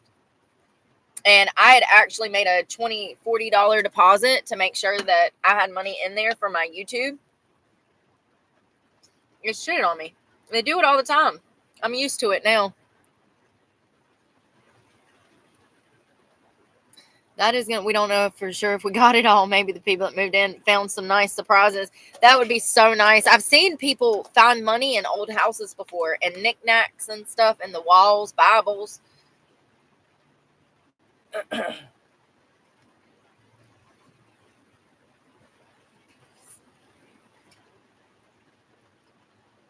You shit yourself lately? No, I'm joking. That's how I read it when I first read it. Y'all know I'm a little kid, right? Oh no, I don't need a place to stay. This is my home for the next 5 years. I have a home. This is my home. This is where I want to be living. I don't need no neighbors. Let me tell you, honey. Do I seem like I need neighbors? I don't need neighbors. I am happy. Happy. Like, seriously, I'm much happier. This is what I want to be doing, is living out of my car. But also, what I need to be focusing on is what I'm focused on. So I went and made a deposit so that I could pay for my YouTube on the 19th.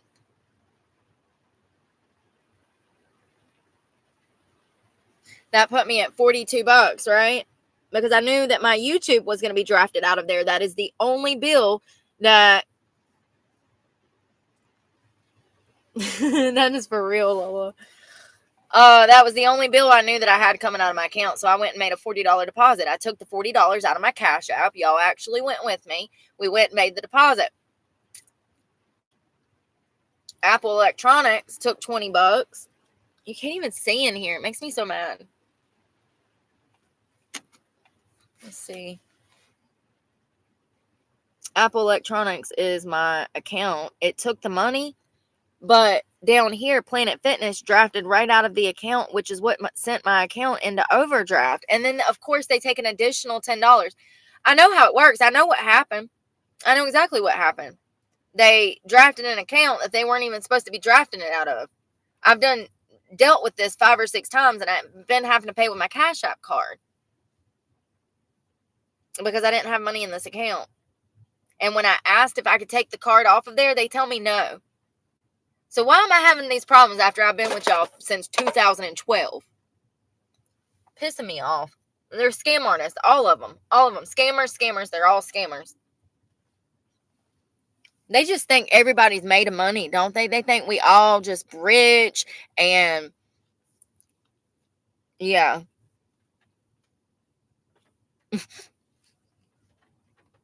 A gym drafted my account, ruined my credit. I just lost my job. Yeah. Sounds like the story of my life. That's how they are. They don't give a crap. You know. And here's the thing. I had the money and I even said, let me pay with my Cash App card. And they said, oh, sorry. We've already drafted it. Well, gee, thanks. You just caused me a whole lot of freaking problems and it's not even the 17th yet. You said you're going to do it the 17th.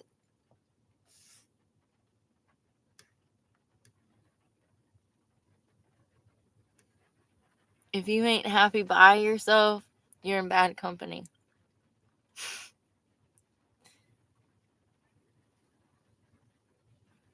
You sound like John Denver, Tabby. What was that? Two little piggies. Oh God, what was that John Denver song with the 7 little piggies in the bed? You're naming out 7 huskies, 2 pugs. Reminds me of that John Denver song.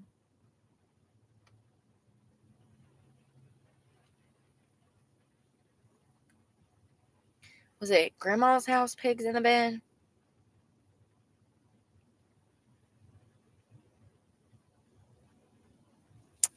No, I can't find it. I don't know.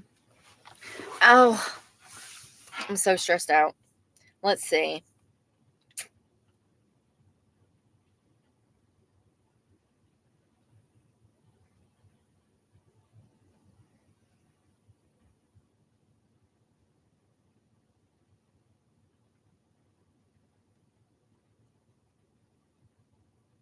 I can't find it. There's one where he's talking about being at Grandma's house and being in the bed with a whole bunch of piggies and animals. It's a John Denver song.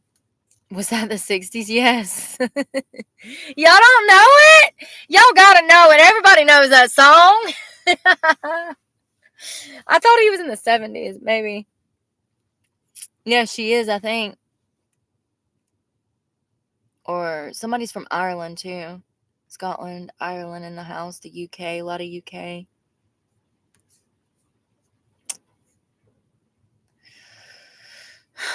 I guess I want to get ready for bed, but I can't do it here. It makes me so mad.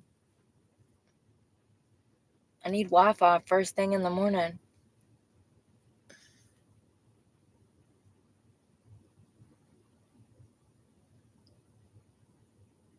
Yeah, it's all financial stress, Andy. You're right. Absolutely. It really just makes me so mad that if I was still doing drugs, I wouldn't be having these problems. I know that the world is fucked up because of that. I recognize now that evil actually gets rewarded and good behavior does not. Being a good person, you're going to get no reward other than knowing that you're a good person. Nobody is going to respect you because you're a good person. It's the opposite. That's just what I'm seeing. That's what I'm seeing. Bad behavior is rewarded.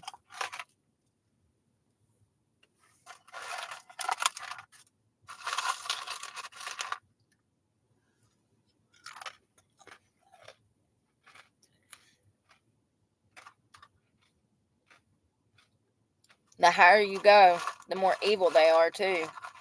The higher up you go in companies, politics.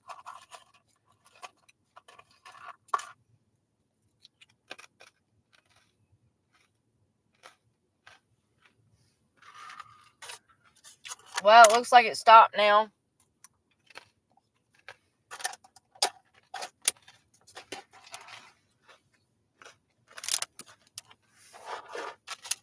I ate some chocolate peanuts and some hummus. I was gonna work out, but I just can't. I can't. Fuck it. Who needs a shower? Why shower?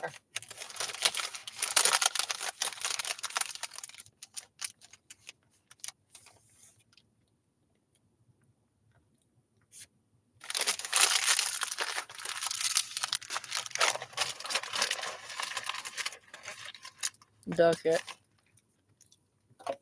I can't. I don't like Planet Fitness anyways. Y'all know that they got some sketchy stuff going on.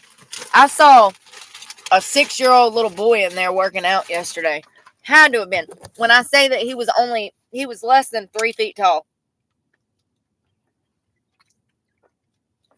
Probably come up to my hip. In there, it looked to be like maybe his grandpa or something. I didn't know that they let kids that young in Planet Fitness. Seriously, I mean it. I swear. At least he maybe was 8 years old. He was young, the youngest child that I've ever seen in Planet Fitness, and he was working out with what looks to be his grandpa. Weird. Listen, I'm not saying it's wrong for children to work out. I'm just saying that that's an adult space. And when you start crossing those boundaries and blurring the lines of, yeah, it's not okay. And you have to ask yourself why a gym would want children in there anyways with adults. You know what I mean? It makes no sense.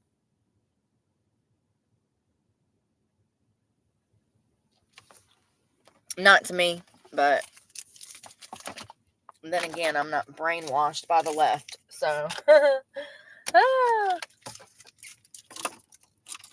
I can understand why other people might think that it's okay to have those children in there, but I don't think that it is. I think that it's wrong. I think that that's an adult space, and it's kind of like the whole women's spaces things. Ironic, this comes at the same time that those lines are also blurred. Like, it's no coincidence. It's no coincidence. In my opinion, it's part of the bigger picture. They're trying to damn make shit normal that is not normal. I have no doubt of that.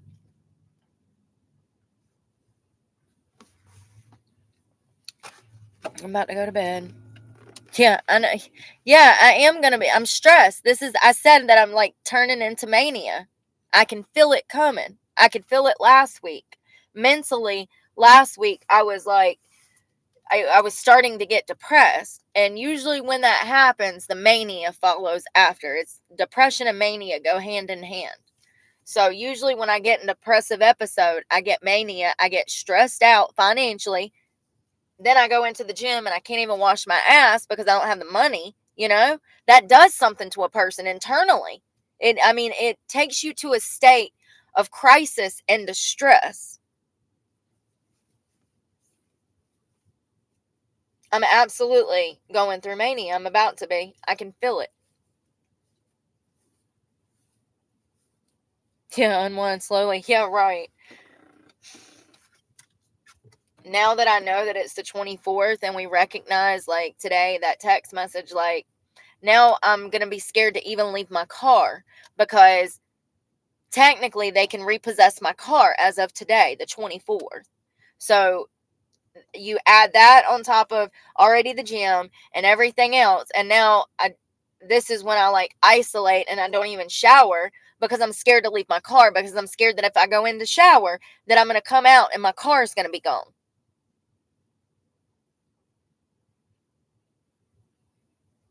And between the job that I worked in January and YouTube, I shouldn't be having these problems.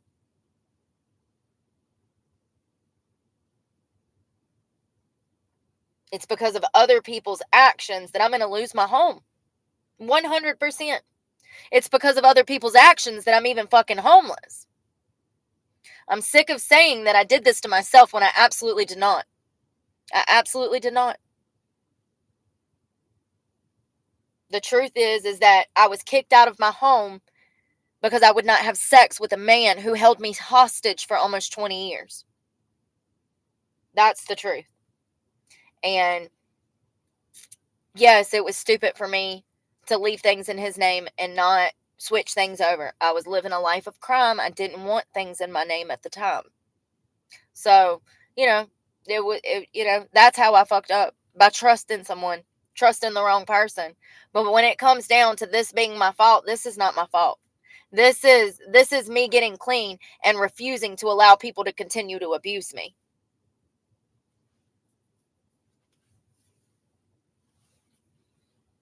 And I shouldn't be going through these problems. I got a restaurant owner down here that owes me over $2,000. I got $80,000 sitting in a money market account. I have YouTube money that I guess I'm never going to see that. I don't have any faith. I don't feel like they're going to give me the money. I don't. I have no faith in these people. They've already proven to be scam artists. Look at the donations that creators get, and they don't even get to keep half of them. If you send a creator $100, they don't even get to keep half. That's bullshit. It ought to be illegal. I don't care that they give you a platform. That gives you no right to ethically be fucked up. That's fucked up. That's ethically wrong. It's not okay. But I'm sure that a lot of people don't say anything because they make money off of YouTube and they need YouTube. You know what? My life is already in the fucking shitter. I'm gonna lose my car anyways. Why am I going to shut the fuck up when they're doing the same shit to me that everybody else is, which is why I'm even in this situation? Do you get it? Do you get it? This is not this issue with the restaurant. This is not a new thing. I've had this happen multiple times.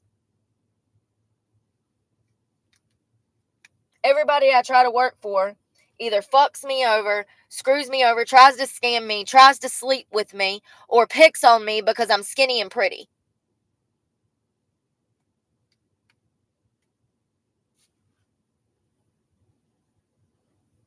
It's really hard to work with people that are not confident, that have low self-worth, when you are a person that is confident.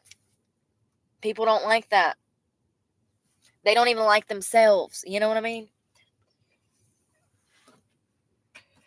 Nowhere is going to hire me. It's just a fact. I got 2 places that I'm going to go walk into tomorrow. A few more than that, but there's 2 main places that I'm interested in. One is a restaurant, and the other one is a restaurant too, but they're completely different. One sells alcohol, one does not. So, yeah, it's $700 a month. It's killing me. Between that and the gas, it's literally strangling me.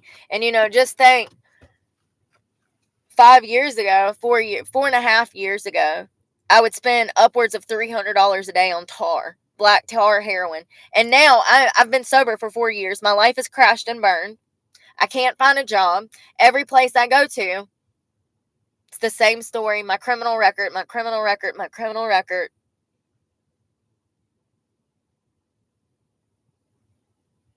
So frustrated.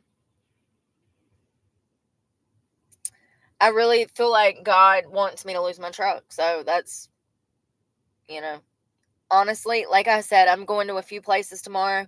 I'm going to check them out. I'm going to walk in and try to do things the old fashioned way because, you get out here and you start doing things the old fashioned way. And everybody tells you walk into these businesses. You walk in, you say, "Hey, are you hiring?" They say, "Oh, let me get my manager." The manager comes up and you say, "Hey, are you hiring?" They're like, "Maybe. Yeah, I don't know. You'll have to go online." Managers, the general managers of these establishments do not even know if half of these businesses are hiring. How are you a general manager and not know that you're hiring or firing? So everything's online. So you have to go through Indeed and Glassdoor and snag a job and Angie's List if you have a skill to offer to the community. And it's bullshit. It's all bullshit.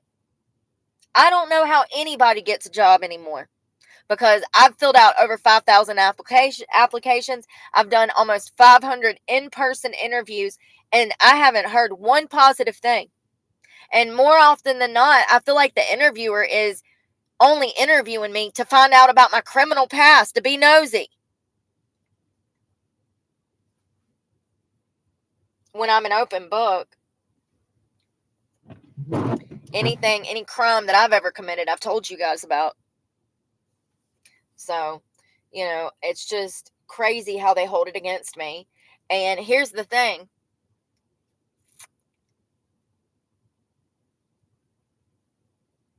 Companies that don't want to hire the same type of employee is absolutely going to take an immigrant over an American because time and time again, some Americans have proven to be completely unreliable thieves. I've talked about this. I've talked about getting hired at bars, and I was the only person in the entire restaurant that was not a thief.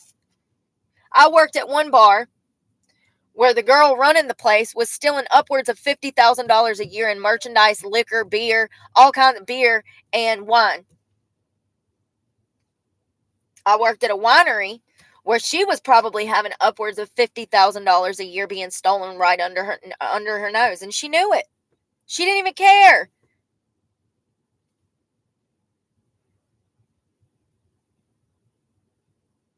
So why do companies want to hire Americans that are going to behave like that when they could hire an immigrant who they know is not going to steal, who's going to show up, who's going to be reliable? I'm going to get punished by default in certain areas because they are hiring more immigrants at low skill jobs, and that's my job area. That's what people are like, oh, why does it affect you? Does it really affect you? Yes, it does. I'm a low skill worker, technically. I don't feel that way, but technically I'm a low skill worker when it comes to getting employment out here. My job is coming first. Do people not understand that? My job is going to be taken first by that immigrant that also has a skill set such as myself. I've already seen it to happen, and tomorrow we're going to investigate. We're going to several places, and I'm going to show you that there's absolutely a problem, even locally in North Carolina. It's just crazy that it's like I was asleep for 10 years and I woke up and everything is so different. So different.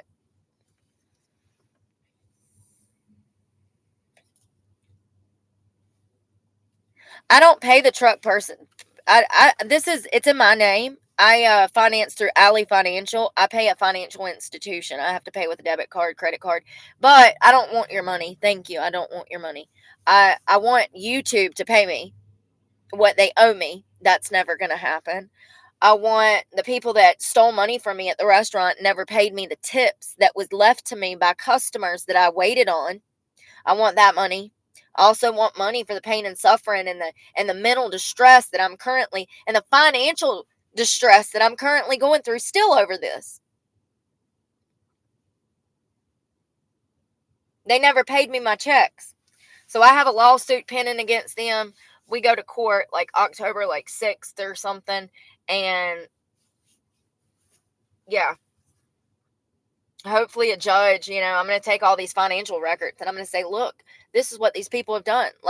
Here's the thing. If they would have paid me the thousands of dollars they owed me back in April when it was owed to me, I had to change whole doctors. This cost me over $500 just in medication cost because I had a doctor through Bicycle Health and I had to cancel that doctor's appointment, which caused me to, if you cancel an appointment, you get kicked out of the whole program. You have to start over from scratch, which is like $500 to start over. So because they never paid me, I missed doctor's appointments. It ended up costing me more money because I had to go to a different provider and pay out of pocket. I can prove all of that in court, and I plan to, because that's part of, them. It's called wage theft. Part of a wage theft case, you're going to have to show how they stole your money and how it impacted your finances. And that's what I'm going to do. These people are scam artists. Here's the issue, though. How dirty is the judge? How dirty is the magistrate going to be? We already know that they have police involvement. We already know that they had political parties in the restaurant. How far does it go? Because it usually starts at the sheriff's office. And then it'll carry over into the clerk's office. They're all dirty. So we'll see how dirty the sheriff's department is. Whether, I already know the one in Stokes County is dirty as hell. So we'll see if the one in this county is dirty as hell. I have no faith in the system. Some people were saying that I probably just wasted $200 trying to sue these people for the money that they owe me and also for the pain and suffering, the sexual abuse. I could have died. I don't think people understand how much that impacted me. Me drinking, okay, putting my life in danger. It's not a fucking joke. When you're an addict and you're drinking alcohol and around that stuff, you have a higher propensity of death. You have a greater chance of death because you're an addict. And I was drinking every day because of the sexual abuse that I was going through. It literally drove me insane dealing with these people. The mind fuck, the mental abuse and manipulation. What's crazy is that the sheriff's department knows it. They talk about it. They told me that they knew. I have them recorded saying, we know. What are you going to do about it? We've had other women come forward, but they weren't willing to do this, this, and this. And then I said, okay, well, give me some time. I need to think. 3 months later, it took me that long to even be able to get up enough strength to go into the sheriff's department. 3 months later, they say that I go over there and they're questioning me about other things, about other cases. They're not concerned about the sexual assault cases that are going on in there, the prostitution. They're worried about drugs. So they lied to me to start with, saying, "Oh, we tell us what happened. We want to do something about it." They were lying to get information out of me. So I already know that they're dirty. They lied. If they'll lie, they'll steal. If they'll steal, they'll hem you up on false fucking charges. That's how that works. Point blank, period.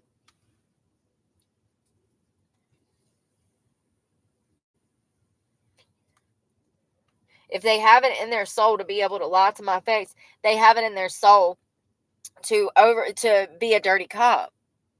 I mean, you are a dirty cop. You lied to my face. That makes you dirty. So I have no doubt that they're friends with these people from the election parties that we had over there. I know that there was House of representatives coming in there eating, asking me to sleep with them. So it goes deep. So I'm just wondering if I'm going to get a good magistrate or a bad one. Regardless, I have at least the evidence for the thousands of dollars that they owe me. So at the very least, I will get the money that I'm owed from my tips and the hours that I worked. Unless, once again, she's such a dirty fucking person. I don't know. We'll see what happens. All I know is that the law does not work the way that people think the law works. It does not. It does not. The law is rigged. Every city, every courthouse, every judge, every lawyer, every prosecutor is in on it. It's the good old boy system. It has been for decades, and it will always be. I don't care if it's in an urban city. They run on the good old boy system. It's all rigged. It's all rigged. There is no justice in the justice system. Never has been and never will be.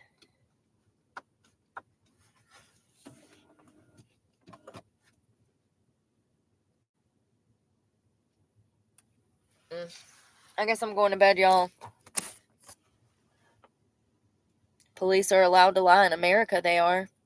They can lie straight to your face. They can even say, "Oh, yeah, your buddy said that you were the one that killed that guy."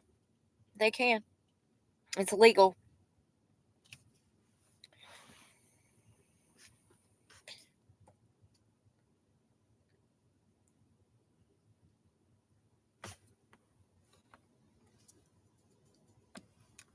Physically hurt. Yes, exactly, Lola. I can't stand it. People come to my page, like dudes in particular, and they're like, "Oh, you're so pretty." Like, oh, like it physically hurts. That's crazy that you say that because it like when one of my stalkers said that he liked me or whatever, it like, ugh. I was like, oh God. Ugh. Ugh.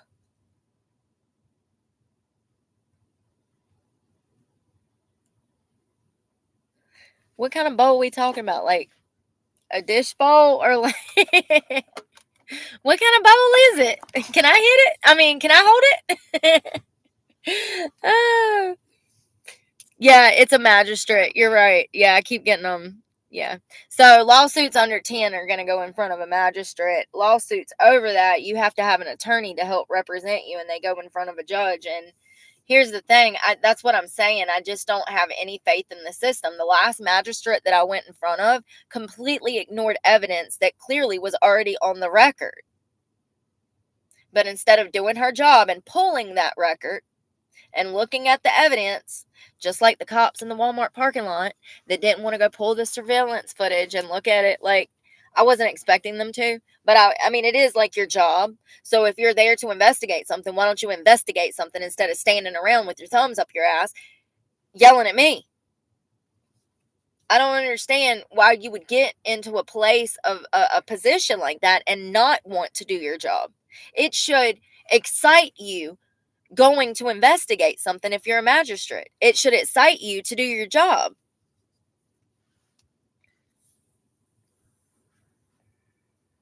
The bowl from the church, once they filled it, would do it for me. I preferred to smoke out of. Back in the day, I did too. Back when you were a weed person. That's good that you quit, Alex. I plan to one day. Right now, it's the only thing keeping me sane.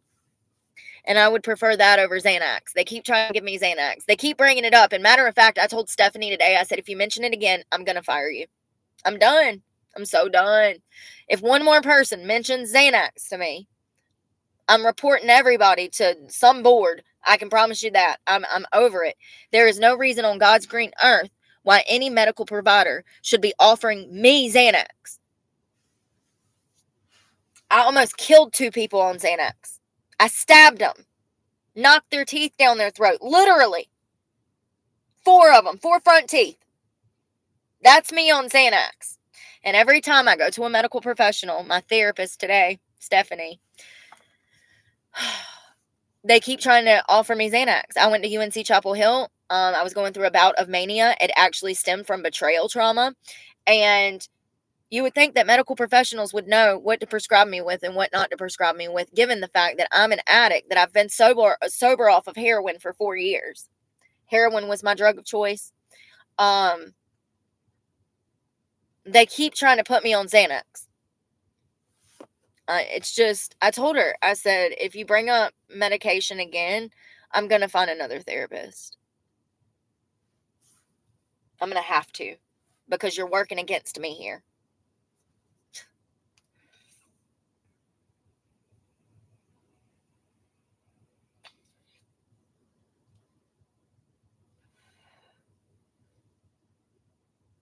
She's definitely been brainwashed when she went to school. She's young. She's super young. So I understand why she views things the way that she does, my therapist.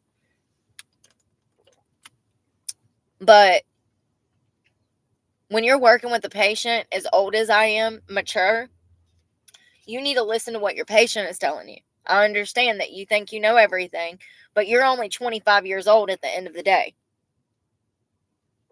You really haven't been through a lot yet, babe. Just saying. Give it time. And I listen, I've been through enough shit for 5 lifetimes. See, that's the crazy thing. Life has come at me fast. I've had to deal with a crisis every damn day, pretty much, my entire life. It's really a miracle that I don't look 50 or my age. It's got to be genetics. It's got to be genetics, water, good sleep. It's got to be. Xanax is crazy. Exactly. Hey, L777. Ozempic. I've never done Ozempic. Chill. Can I? And it is a lot, but that's for people that want to lose weight. Xanax is a barbiturate, I do believe, and it makes people black out. And people have actually killed people on Xanax. I was on Xanax when I committed my felony charges years ago. It scares me to even think about taking something like that because that's not who I am, and I have no doubt that the medication contributed to my behavior that night. I don't know, I have no doubt that I was out of my mind wanting to fight. I have no doubt that they said that I kicked in the front door and just went fucking crazy. I have no doubt that I did that. No doubt. Because that's how angry I get when I get angry. I want to do those things. It still crosses my mind. Sometimes on bad days like today, I'm like, why am I even trying? I could get all my education in prison. I could snap right now, lose everything, go sit in prison, conform and behave in prison, and get educated over the next 10 years and get out and probably have a better life than what I have now. I mean, it crosses my mind. I'm just being honest. Prison wasn't that bad for me. I actually loved prison when I went to school in prison. So once I started school in prison, It was Gucci. I actually enjoyed it. It was like summer camp. I spent the days outside playing soccer, running my 5 miles every day, and then I did my schoolwork. And we grew things. I was in horticulture. We grew things. We got to be outside. It was awesome. It crosses my mind sometimes that it might not be that big of a trade. You know what I mean? Like the grass might be greener on the other side, and that's sad. That's really sad. I understand how inmates continue to offend and want to offend. There's lots of people that get locked up around the holidays just to have a place to sleep during the cold winter months and have meals on Christmas. Yeah, I was on St. X when I first got out of prison, it was hard for me to adjust because I spent a lot of time in single cell. I spent the first 18 months in a hole in solitary confinement by myself because I got in 3 or 4 or 5 different freaking fights when I first got there. Because I was white and pretty, people tried to bully me when I got there because I was a minority. So, I'm sorry, yes, a minority. So, it wasn't my first or second day on campus that a fight broke out. So, they sent me to the hole for that. I think I spent a few months or a few weeks in there, and then they let me out. And there was another fight in the dorm room. I'll never forget that. That bitch bit me. Oh God, it was crazy. And then for some reason they kept me in there for a while that time. I couldn't get visits. I mean, there was nobody to visit me anyways but my abuser. So for some reason I got out and got in another fight. I don't remember what. And they put me back in there. It was like, it might have been like 13 months that I was in single cell by myself. I can't remember exactly. But hell, by that time, when they let me out, everybody finally left me alone. Like, it was to the point to where people left me alone. They knew I was fucking crazy by that point. So, honestly, it wasn't that bad after that. But I do remember spending Christmas alone in single cell.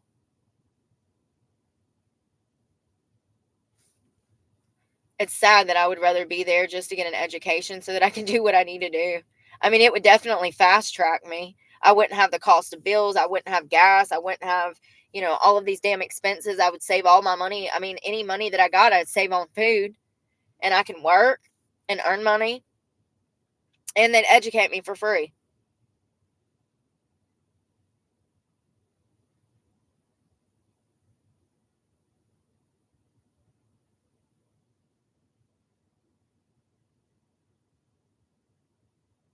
Typically, though, when people go to prison, that's not what they're doing.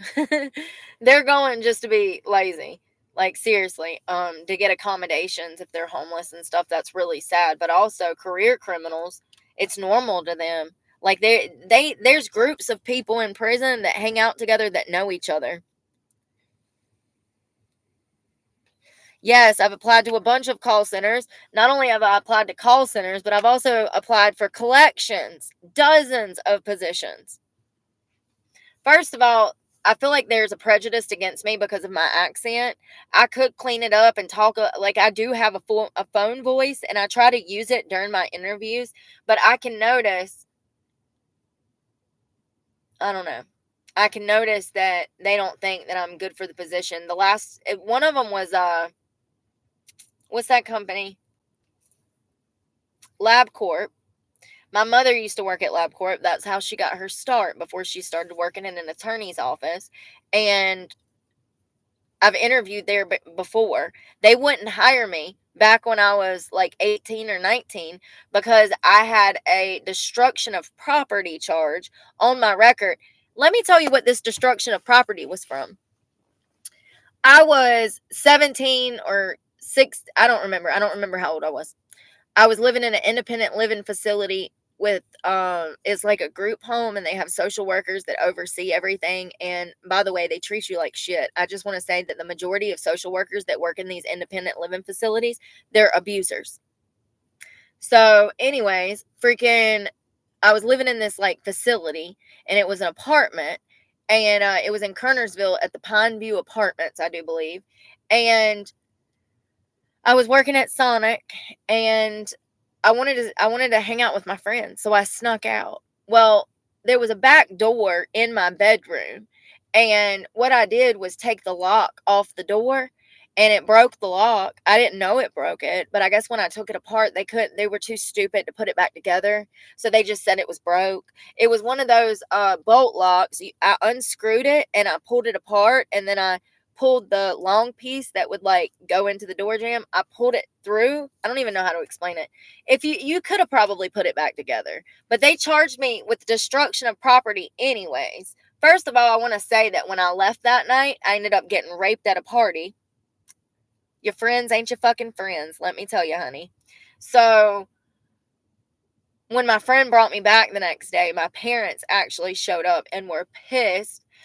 They knew that I'd been drinking. I'd never been in trouble for anything like that before, drugs or alcohol. This was the first time, so it was pretty huge. And of course, my dad is pissed, and yeah, same shit, different day.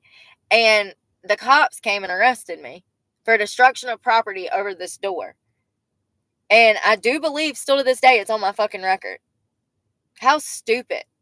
How stupid. Like, I'm already a troubled teen, not even allowed to live in my parents' house because they're so fucking abusive. The state has done took me and placed me elsewhere. I don't understand how anybody was fucking thinking back then at all. At all. Not one person. Not a social worker, not a guardian ad litem, not my parents, not a doctor, not a teacher, not a counselor. No, every single person that came into my life as a child felt me. It's almost as if they thought everybody else had me, so they never had me. It's crazy. It's like I completely got glossed over, looked over.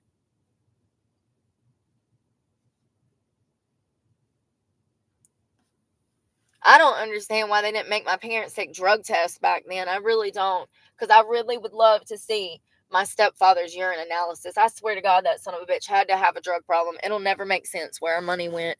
Both my parents worked, and we were always poor. So the temp agencies, going back to the question about call centers, the temp agencies, they're notorious for trying to get you jobs at call centers and collection agencies and stuff like that. And a lot of those places, because it's a business setting, they will not hire me because I'm considered a violent offender, because the crime was like a class G or H or B felony. I can't remember. I don't know. Because of that, that classifies me as what they call a violent offender. Because it says assault with a deadly weapon, they think I shot somebody.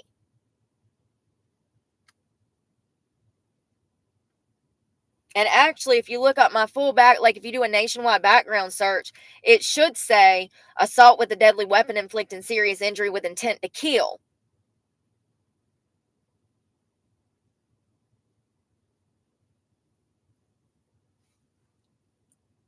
And then you look at all the other little minor assault charges and drug charges, it doesn't look good. I get it. But if it was a charge on there from the past 10 years, okay, maybe give me a second thought, or maybe don't. You get what I'm saying? But like, there's nothing, I haven't did anything. I have not did anything for 10 years. And I don't know what to do. How long does this go on? How many more years am I going to have to struggle because I can't find a job because nobody's giving me a shot? I've literally done everything that you can think of, and your friend and your family and your dog could think of. I've done everything you can think of. I've been struggling like this really since 2009. I didn't have these financial issues and I wasn't looking for this line of work, but I noticed in 2013 or 14 when I got out of prison that it was harder for me to find work because of my felony charges. Fell back into dancing. I can't go dance, you guys. I can't do it. I can't dance. I don't want to dance. I can't do it. I can't put myself in that horrible environment. I don't want to be in that environment. It's horrible. It's disgusting. I'm going to post videos of my journey dancing one day. I just haven't had time. I'm kind of busy, in survival mode. There's so much that I want to share with you guys and that I'm going to share with you guys, but I can't take trips down memory lane because if that injures my psyche, and I end up in a bout of mania, it's going to throw me off course, and then I might not even be able to make it to court for this lawsuit. So I'm just trying to.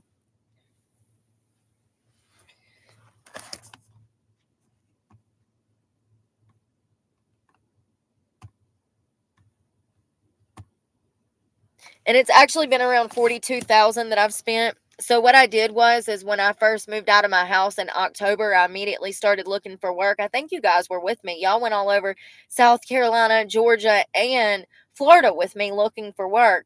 When I would take the trip and go down there, those 7 hour drives, that would cost me $2, $3, $4, $500 to get down there. You see what I'm saying? And then another $2, $3, $4, $500 to get home, depending at where exactly we were at.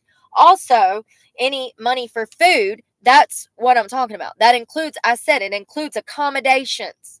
That means food, travel, gas, sodas, coffee, my newspaper so that I can look it through the classified ads to see if there's anything available locally. Okay, this includes these things. Subscriptions for jobs, okay, because some of these, like I said, the drug test, I got screwed over on those.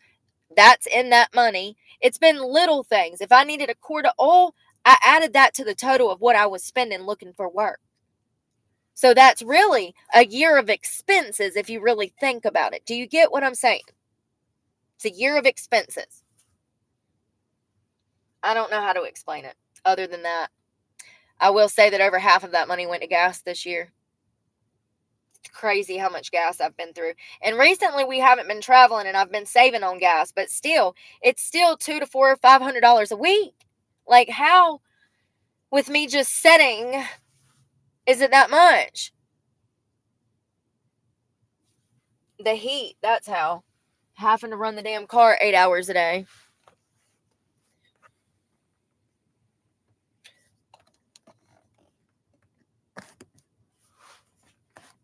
Yeah, for sure. You know what's crazy, Andy, is that when I got out of jail, I was repping for Black Lives Matter. That was like, that actually, it happened like 4 years after, maybe 5 years after I got out of jail. But I was still like pro abortion. Like, it's crazy to look back who I was. I wanted a Prius when I got out of jail. I remember picking out a car and I was like, what car do I want when I get out of jail? And I remember the Cadillac dealership mailing me books for Cadillacs because I'd already had an Escalade previously.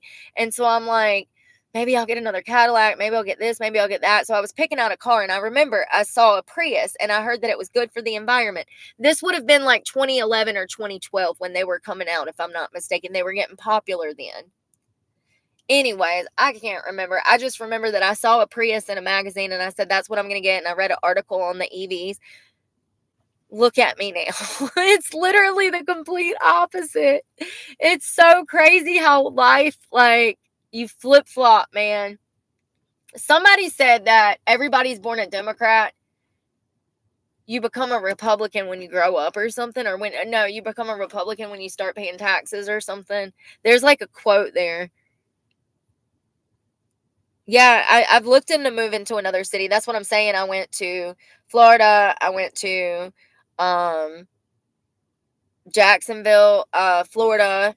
I've been to probably 30 major cities in the past year between the Key West, Florida and Washington D.C. Even like I said, when I went up to visit my ex on the 4th, you guys, I was doing job interviews there in the city of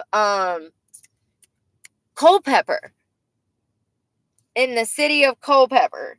Like, I didn't even live there, and I was still filling out job applications and doing in-person interviews in Culpeper. I mean, which is crazy. Everywhere I go, so with Indeed specifically, you can search different cities and you can change your different city to find jobs local, like beside you. You can even use a zip code on there. I think it's already coming through there, L777, because we just got heavy rains and like it just stormed here.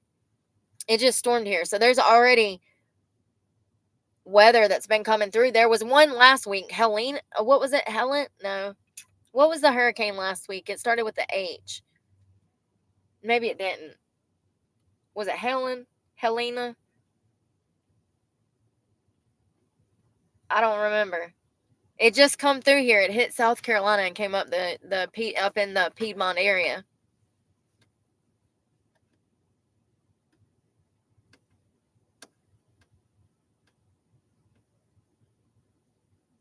Yeah, that's what I'm saying, Taylor made. That's what the misconception is. That's not true.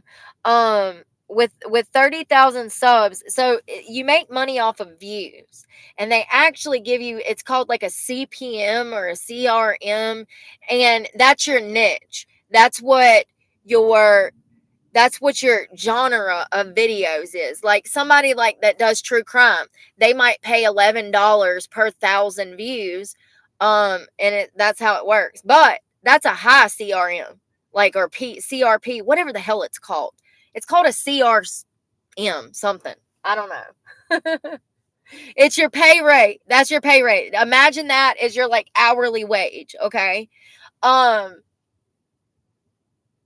That is what you make per 1,000 views. However, I haven't quite figured everything out. I've noticed that, first of all, my CR, whatever it's called, is like not even half of that. Okay. Like less than half of that. So for every 1,000 views, I might make like $5-6 or something. Do you see what I'm saying? Like, and they all, that's after taxes though. So that's another thing. The donations, anybody that buys a sticker or gives me a thanks, they can take upwards of 70% of that. YouTube takes, what was it? YouTube takes 40%, and then Apple, if you have an Apple phone, which I do, and my YouTube is registered on this Apple, which sucks because I thought that it was registered on this Android and it's not. I'm so upset. I started this channel with this phone. So that means that Apple's going to take 30% because I'm an Apple user. So it's so messed up, man. I don't understand how so the small creators, I understand that they probably get, I've seen, listen, I ain't trying to knock nobody's hustle, but I want you to understand something. A lot of creators like me that are starting from the bottom up, people that are homeless, people that are talking about drug addiction, people that are talking about psychological toxicity and stuff like that. When they are starting from the bottom up, $2,000, $1,000 looks like a lot of money to them. And it can help. But for the amount of work that I put in, I've not personally seen a return. When I tell you that there are days that I work over 10 hours a day, I'm not even exaggerating in the slightest. I don't even have a life anymore. Like, all I do is study, learn. And YouTube takes all my money for all of my hard work. It's the same thing as stripping. It's the same thing as working a bar job and not getting to keep your tips from the fucking bar. Like, there are bars that I've worked at that try to play some shady shit like that. They're like, oh, we're splitting tips. That's not fair. That's not right. That's not right. I can't wrap my mind around things not being right and it being okay in everybody's mind. How do you know that something's not right and not do anything about it? Because if it was me, I would be punished. You know, if I was in the wrong, then I would be dragged out into the streets and set on fire. So why is it okay for everybody else to do fucked up things and never see any consequences for their actions? I will never be able to wrap my head around it. But some creators, they start making money and they think that the $1,000 or $2,000 is a lot of money. Even, if you're getting out of jail and you start a channel, if you were living a life of crime, this is probably the most money you've ever made in your life. So I get it. But I don't understand why larger creators that already have money have not talked about this, have not brought these issues into light. Not only that, the lives, y'all know how I feel about the lives, like the negativity, that's a whole issue in itself. But in my experience, they take over a third, more like 60 to 70% of creators' money. Like the donations, like if you send $1,000, I'm only going to get between 300 and maybe 500 of that. Maybe. And that would be like more on the low end. It would still be like 350 probably. So do you see what I'm saying? They're going to take almost 70% between Apple and YouTube. So when you think about it like, oh yeah, you made $1,000. No, you didn't. You only get 300 of that. That's messed up. It's so messed up. I don't understand why bigger creators haven't caused an issue about it.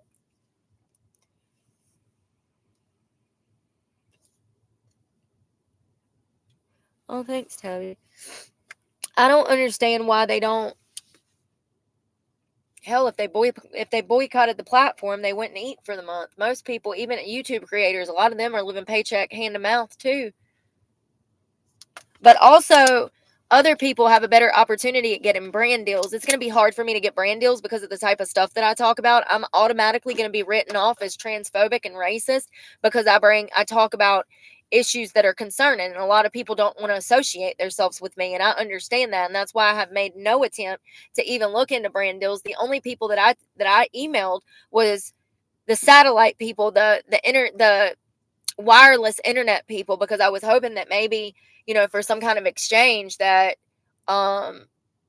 usually if you do a video or shout them out or, and me, I've been bitching about internet since I started this channel. Even when I had wireless internet in my house, I was still bitching about the internet. So to have that would solve a lot of problems for me, help me make money. And so I was hoping that they would, let me do some kind of brand deal with them, but I haven't heard back from them. And also I might have not emailed the right person. So yeah. Apparently, I found Candace Owens's email online the other day. I don't even know if it's a real email. I wonder if it's a real. You can apparently ask Google for a certain person's email, and it supposedly spits it out.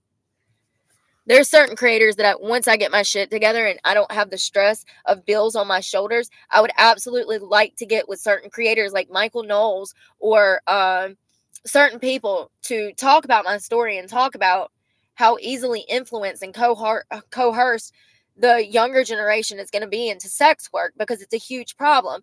And here's the thing.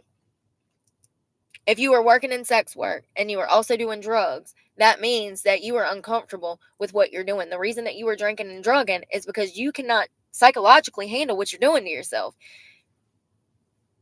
Do you think OnlyFans or strip clubs want me out here saying that? No. They don't at all. I'm so glad that we have people like Michael Knowles and Ben Shapiro. Ben's went a little crazy lately. Ben's been out in the left field. I don't know what's going on with him. But y'all know what I mean. Candace Owens and all of these people who sat down with sex workers and they've had conversations with these workers. These are my idols because that is the stuff that I want to be talking about.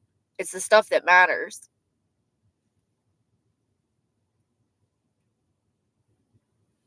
It's the stuff that matters. I've applied at so many rehabs, y'all. Listen, I was even going to ask my doctor if she was hiring, but I don't think that that's an option with her being my doctor. You see what I'm saying?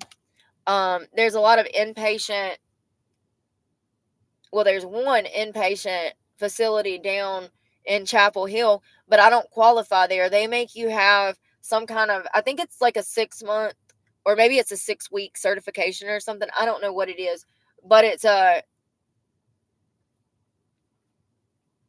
you have to get trained in restraining people and shit. What? I'm sorry. I'm not trying to do that to nobody. Like, I mean, I would work in a rehab, but like therapy addiction services, I'm not trying to deal with no mental health patients that are trying to kill me.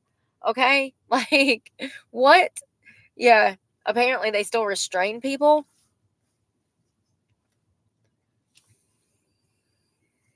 Soft white underbelly. Yeah, Mark is a good guy. Mark is a good guy. They did him dirty with the damn Whitakers. They did him real dirty. They tried to make it sound like Mark used them for views.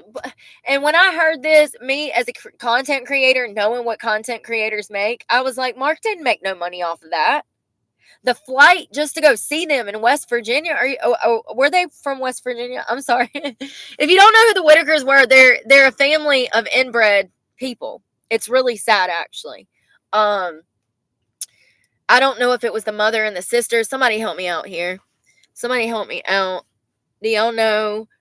Was it the sin? Yeah, Ben's ego has got big. I agree. Was it the sister and the brother that had kids, and the whole family was mildly retarded? Like, they're borderline can barely take care of themselves. If they didn't have each other, they probably wouldn't be able individually to take care of themselves. It's literally a village of them. It's like 5 or 6 of them, and they all live together, and they're all inbred family. And it's a really sad story. And for years, they lived isolated in this raggedy shack that was falling to the damn ground. There wasn't no running. I don't believe there was running water or power. I could be wrong. It was dilapidated conditions.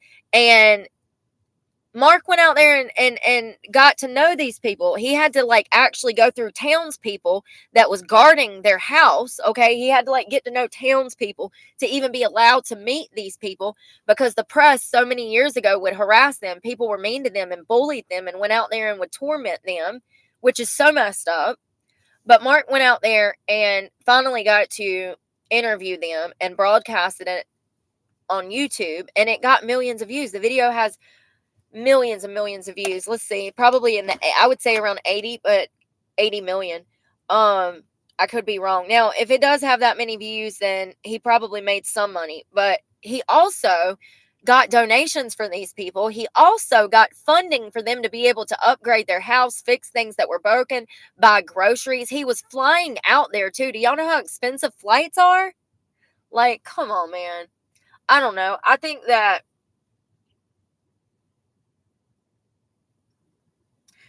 that people that ain't never really like had to buy a flight don't understand certain things, because they've never had to buy a flight. They don't understand how expensive jet fuel is, honey. Okay? So like, of course, you know, yeah, I don't know. I just feel like a lot of people can't relate sometimes because they haven't been in that position, or they haven't experienced certain things. I think that you have to go through a lot to fully understand the world. I feel like going through things is what builds your wisdom. It's what adds wisdom to your life, is going through things.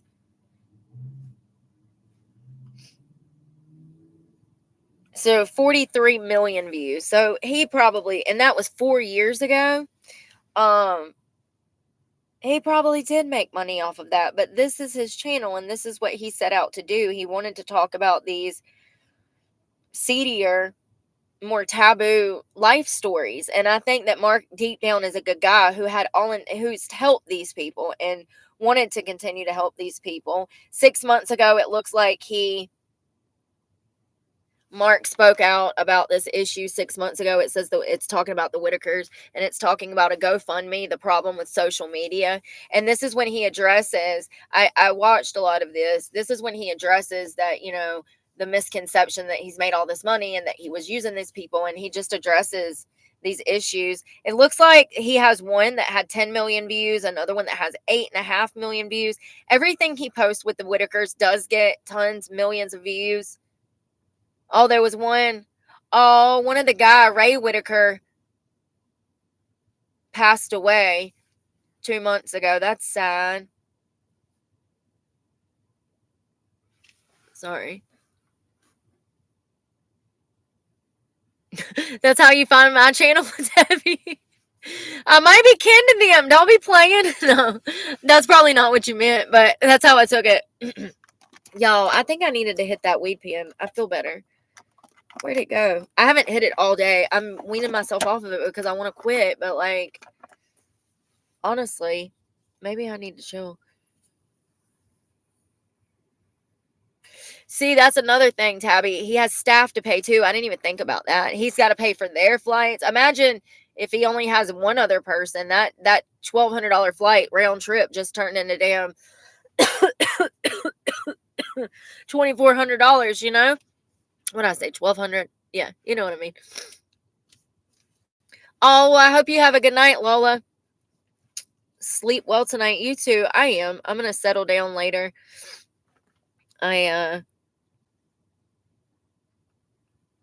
Yeah, I know. I do need to talk more about P. Diddy's case. It's really hard for me to talk about him because it really upsets me that everybody knew that he was doing this stuff. I saw Jaguar talking. Ain't that her name? Jaguar White or something? White Jag. What is her name?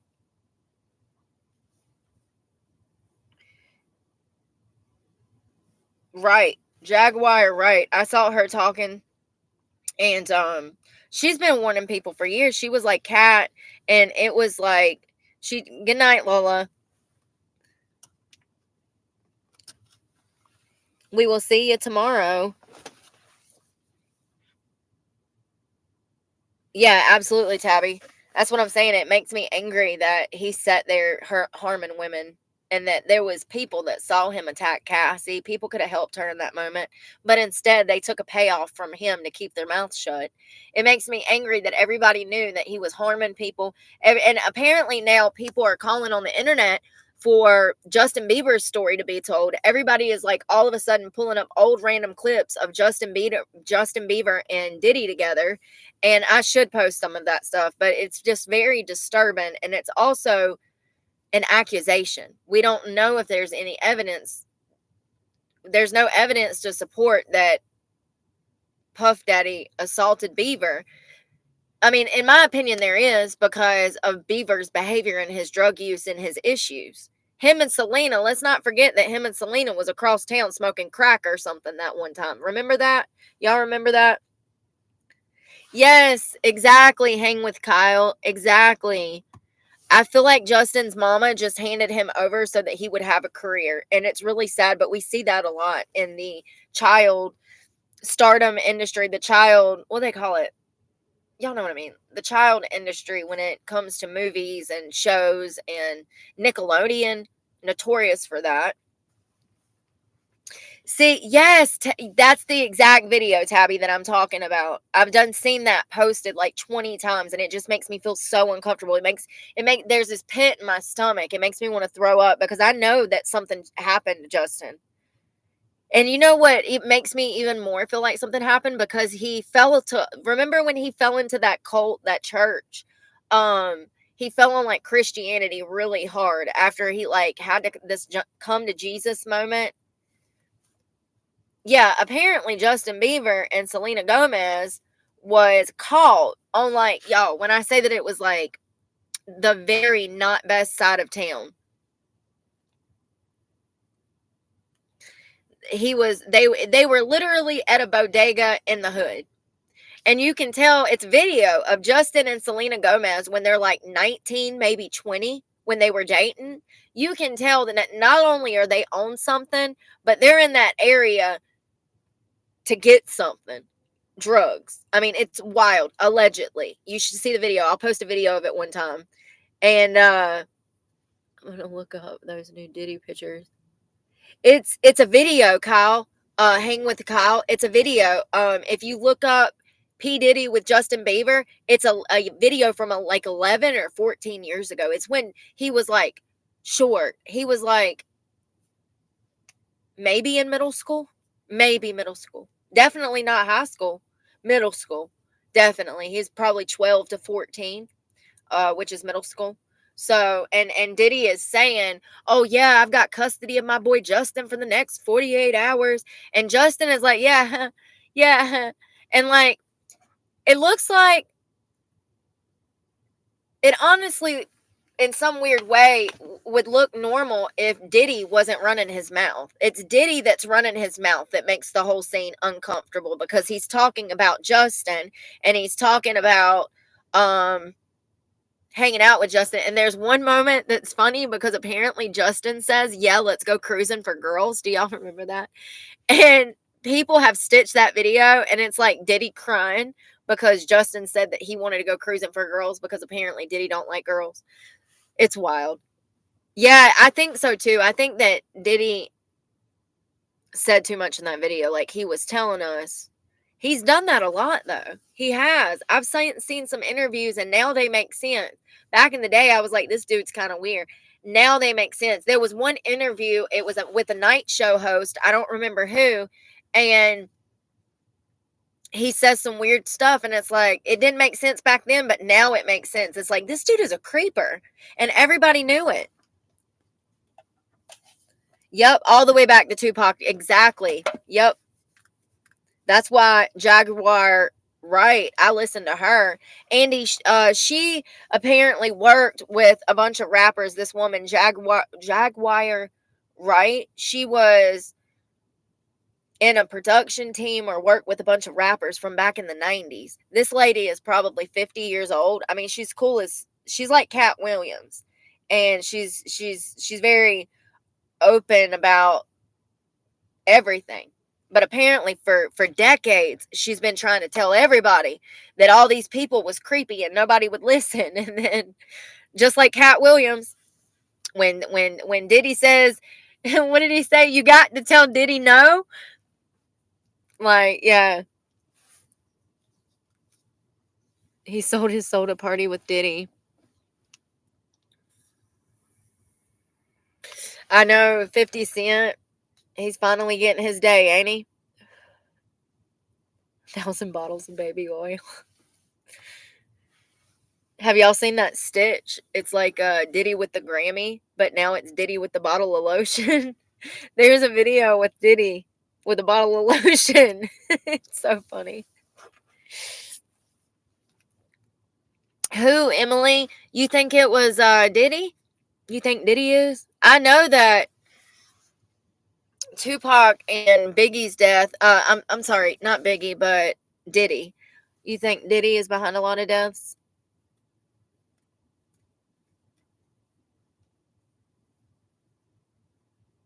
Ain't it crazy that 50 Cent's dated Chelsea Handler? Ain't that the weirdest relationship? I just didn't see them together, man.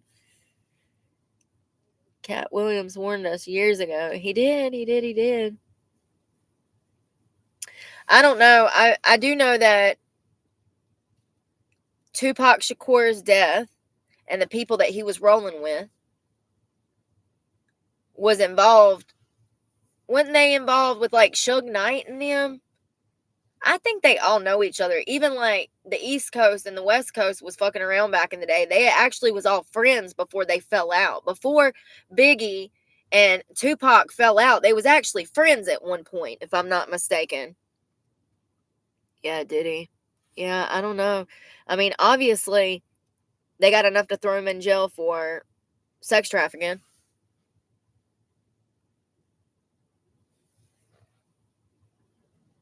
Jay-Z threw him under the bus with a couple of other rappers. Yeah, I believe that. Jay-Z and Beyonce are two-faced as hell.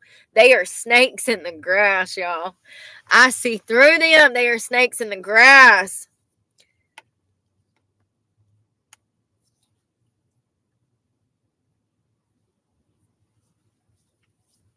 Okay. So that's Tupac was on Death Row Records with Suge Knight. Okay. Well, ain't that who they think killed him? I don't remember.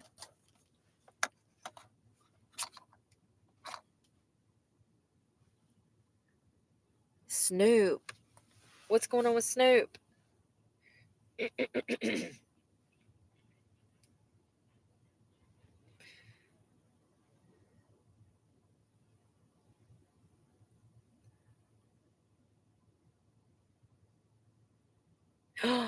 Oh, wow. It's saying never forget that Diddy killed Tupac twice. Hold on.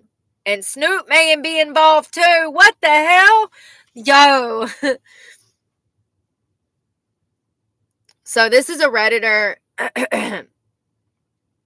It's called R Tupac Lingering Nomad. This was 9 months ago. Never forget that Diddy killed Tupac twice. Snoop may have been involved too. All proof attached. Oh wow, there's all kinds of articles on here. Hold on. It says, never forget that Diddy, aka Puffy, set up Tupac in 94 and got him shot 5 times and effectively ended his life there. Tupac was sentenced to prison right after this from being set up with the same individual who was involved, Haitian Jack, and his vengeance just had time to fester and boil over. I'm so confused.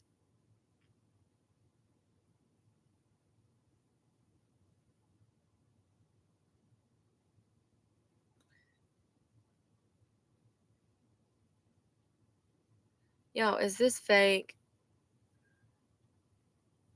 Does anybody know anything about this? Tupac blamed Puff for the first hit on him. Oh, I didn't know there was a first.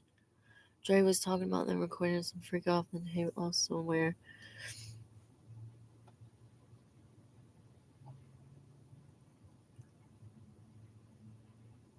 Oh, wow.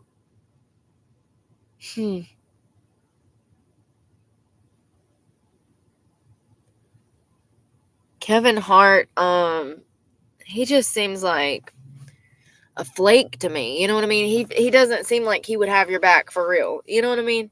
Not like Kat or maybe like Chappelle would. Chappelle's a real one in my opinion. I love me some Chappelle.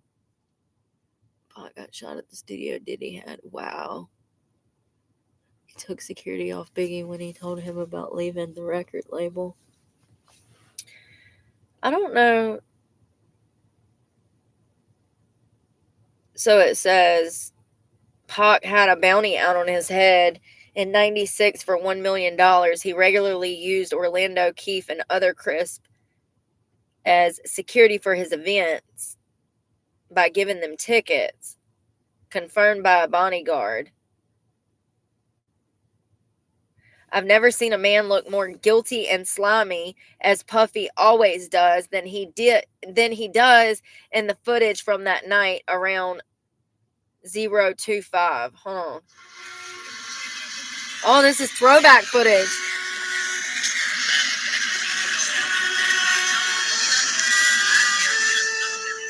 Where's he at? I can't see shit.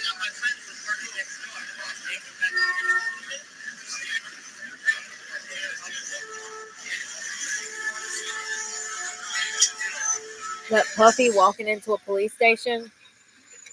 Oh, there it is.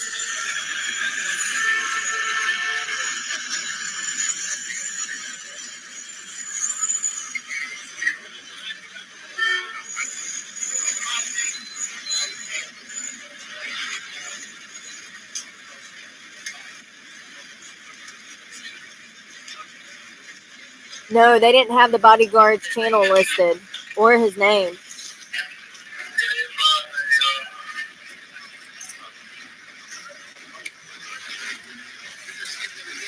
Yeah, I know, it sucks. This says 94 throwback Tupac Shakur studio shooting. So this was after the studio shooting. It looks like they're pulling Diddy into the police station, making him empty his pockets.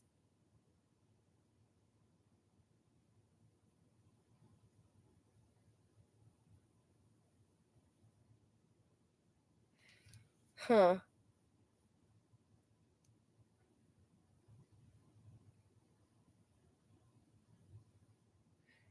Everybody is saying that Puffy knew about this and that the bodyguard didn't, or something. Big walk. Oh Lord. It says no, it didn't. It says it talks about a bodyguard, but it doesn't say. And this is a Reddit feed. Oh, it does. Gene Deal, GeneDeal. It says confirmed by bodyguard Gene Deal. And it says, I've never seen a man look more guilty and slimy than he does in this footage. Gene Deal, Diddy's bodyguard, also comes to the same conclusion that he knew all about it. Jimmy Henchman was an associate of his up until his arrest in 2011. According to Little Cease, Biggie didn't know if Puffy was in the studio, which I find hard to believe.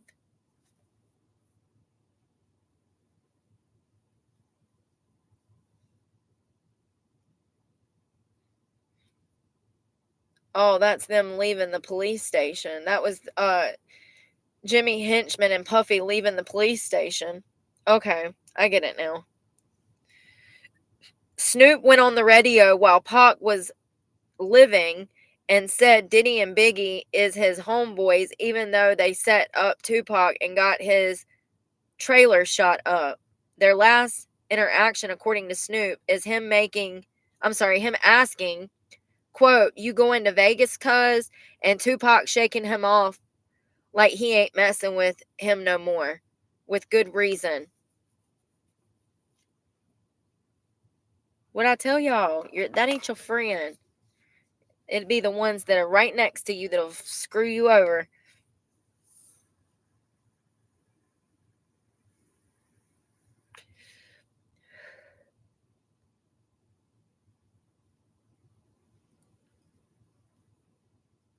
Now, the reason I think Snoop was involved was because he constantly sneaked disses at Pac. What did I tell y'all?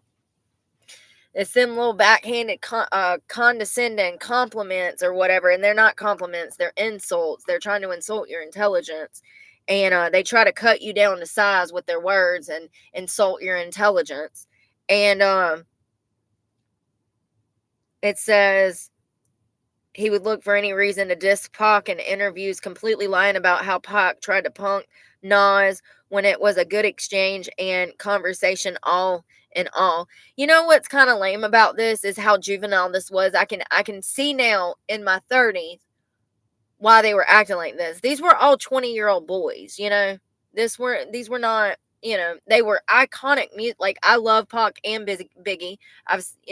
Can't say that enough. But nevertheless, they were still children in some small way. And this was a juvenile, all of this was so juvenile and beneath all of them for the talent that they possessed. I mean, it's really tragic that this beef got out of hand like this. Like, it's crazy to think about what could have been. We need a little darkness to see the light. That does sound like a Bill Ross quote. I love that. Bob Ross.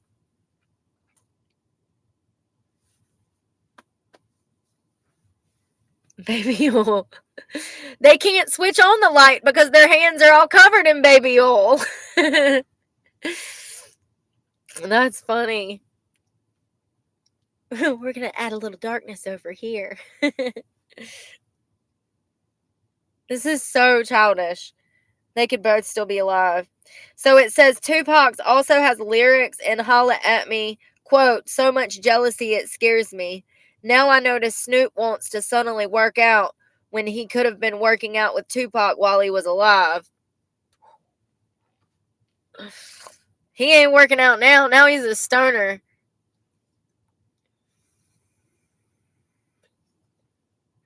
Oh, there's this man in this work truck over here giving this homeless lady food or something. That's nice. Hell, this time next month, I might be posted up on the other side of that damn curb under that tree if things keep going the way they are. Seriously. It's that homeless lady that I tell y'all about that I see. She sits out in the rain, yo. And this is Collect Call with Suge Knight. What you're about to hear are conversations, raw and uncut, with the legendary founder of Death Row. So sad.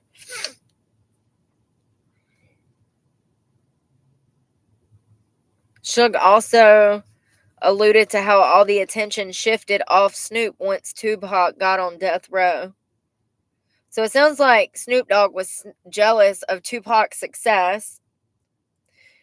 And I'm going to tell you right now, man, you have just one small joy in life, and people will come after you trying to damn steal your joy from that one small joy in life.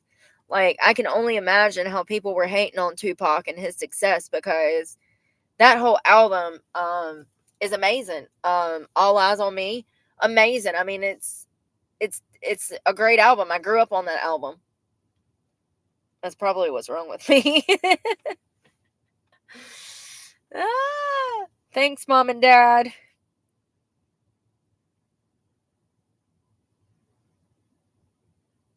This shit is so wild. The rabbit hole is so deep, y'all. You could, like, literally learn about this for days. Like, there's so much.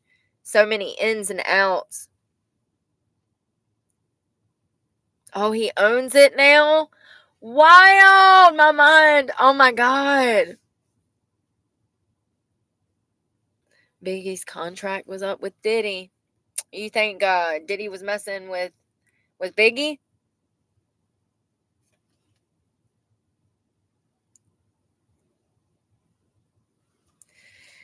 I can't believe that they found all that baby oil, y'all. How embarrassing. Like, you knew that they was coming and you still didn't give a shit. Like, that tells you the mind of a weirdo right there.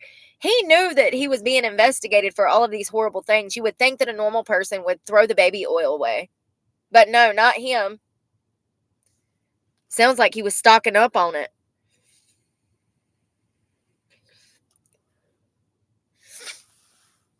Yeah, it's rap. It's hardcore rap, Andy. It's not for everybody. My mom liked Tupac and Biggie and NWA and all that stuff, so that's what I grew up on a little bit, but my dad liked rock, so yeah, it's not, you know, it's not something that I listen to every day, but every once in a while I'm like, "Ooh, I love this Tupac song," if you hear it in passing. And sometimes I do jam out to some of my mom's old rap. I'm going to get set up for the night, y'all. I think, unless I'm about to get kidnapped. I done did this. I hope y'all have a good night. I'm probably sleeping in the morning. I'm not stressing myself out running around looking for wasting my time. I've wasted my time enough. A whole year waiting on people to call me back and let me know. And like, that's another thing that aggravates me. They'll be like, "Oh, I'll get back with you." And you never hear from them again. It's so disrespectful. Like, you could at least give me a call and tell me why. But no, they don't. They don't give a shit. They don't give a shit at all. But we'll talk tomorrow. I hope you guys have a great night, and y'all be safe out there. I hope y'all pray for me, because God knows I need it, and I'm praying for you guys. Good night, y'all.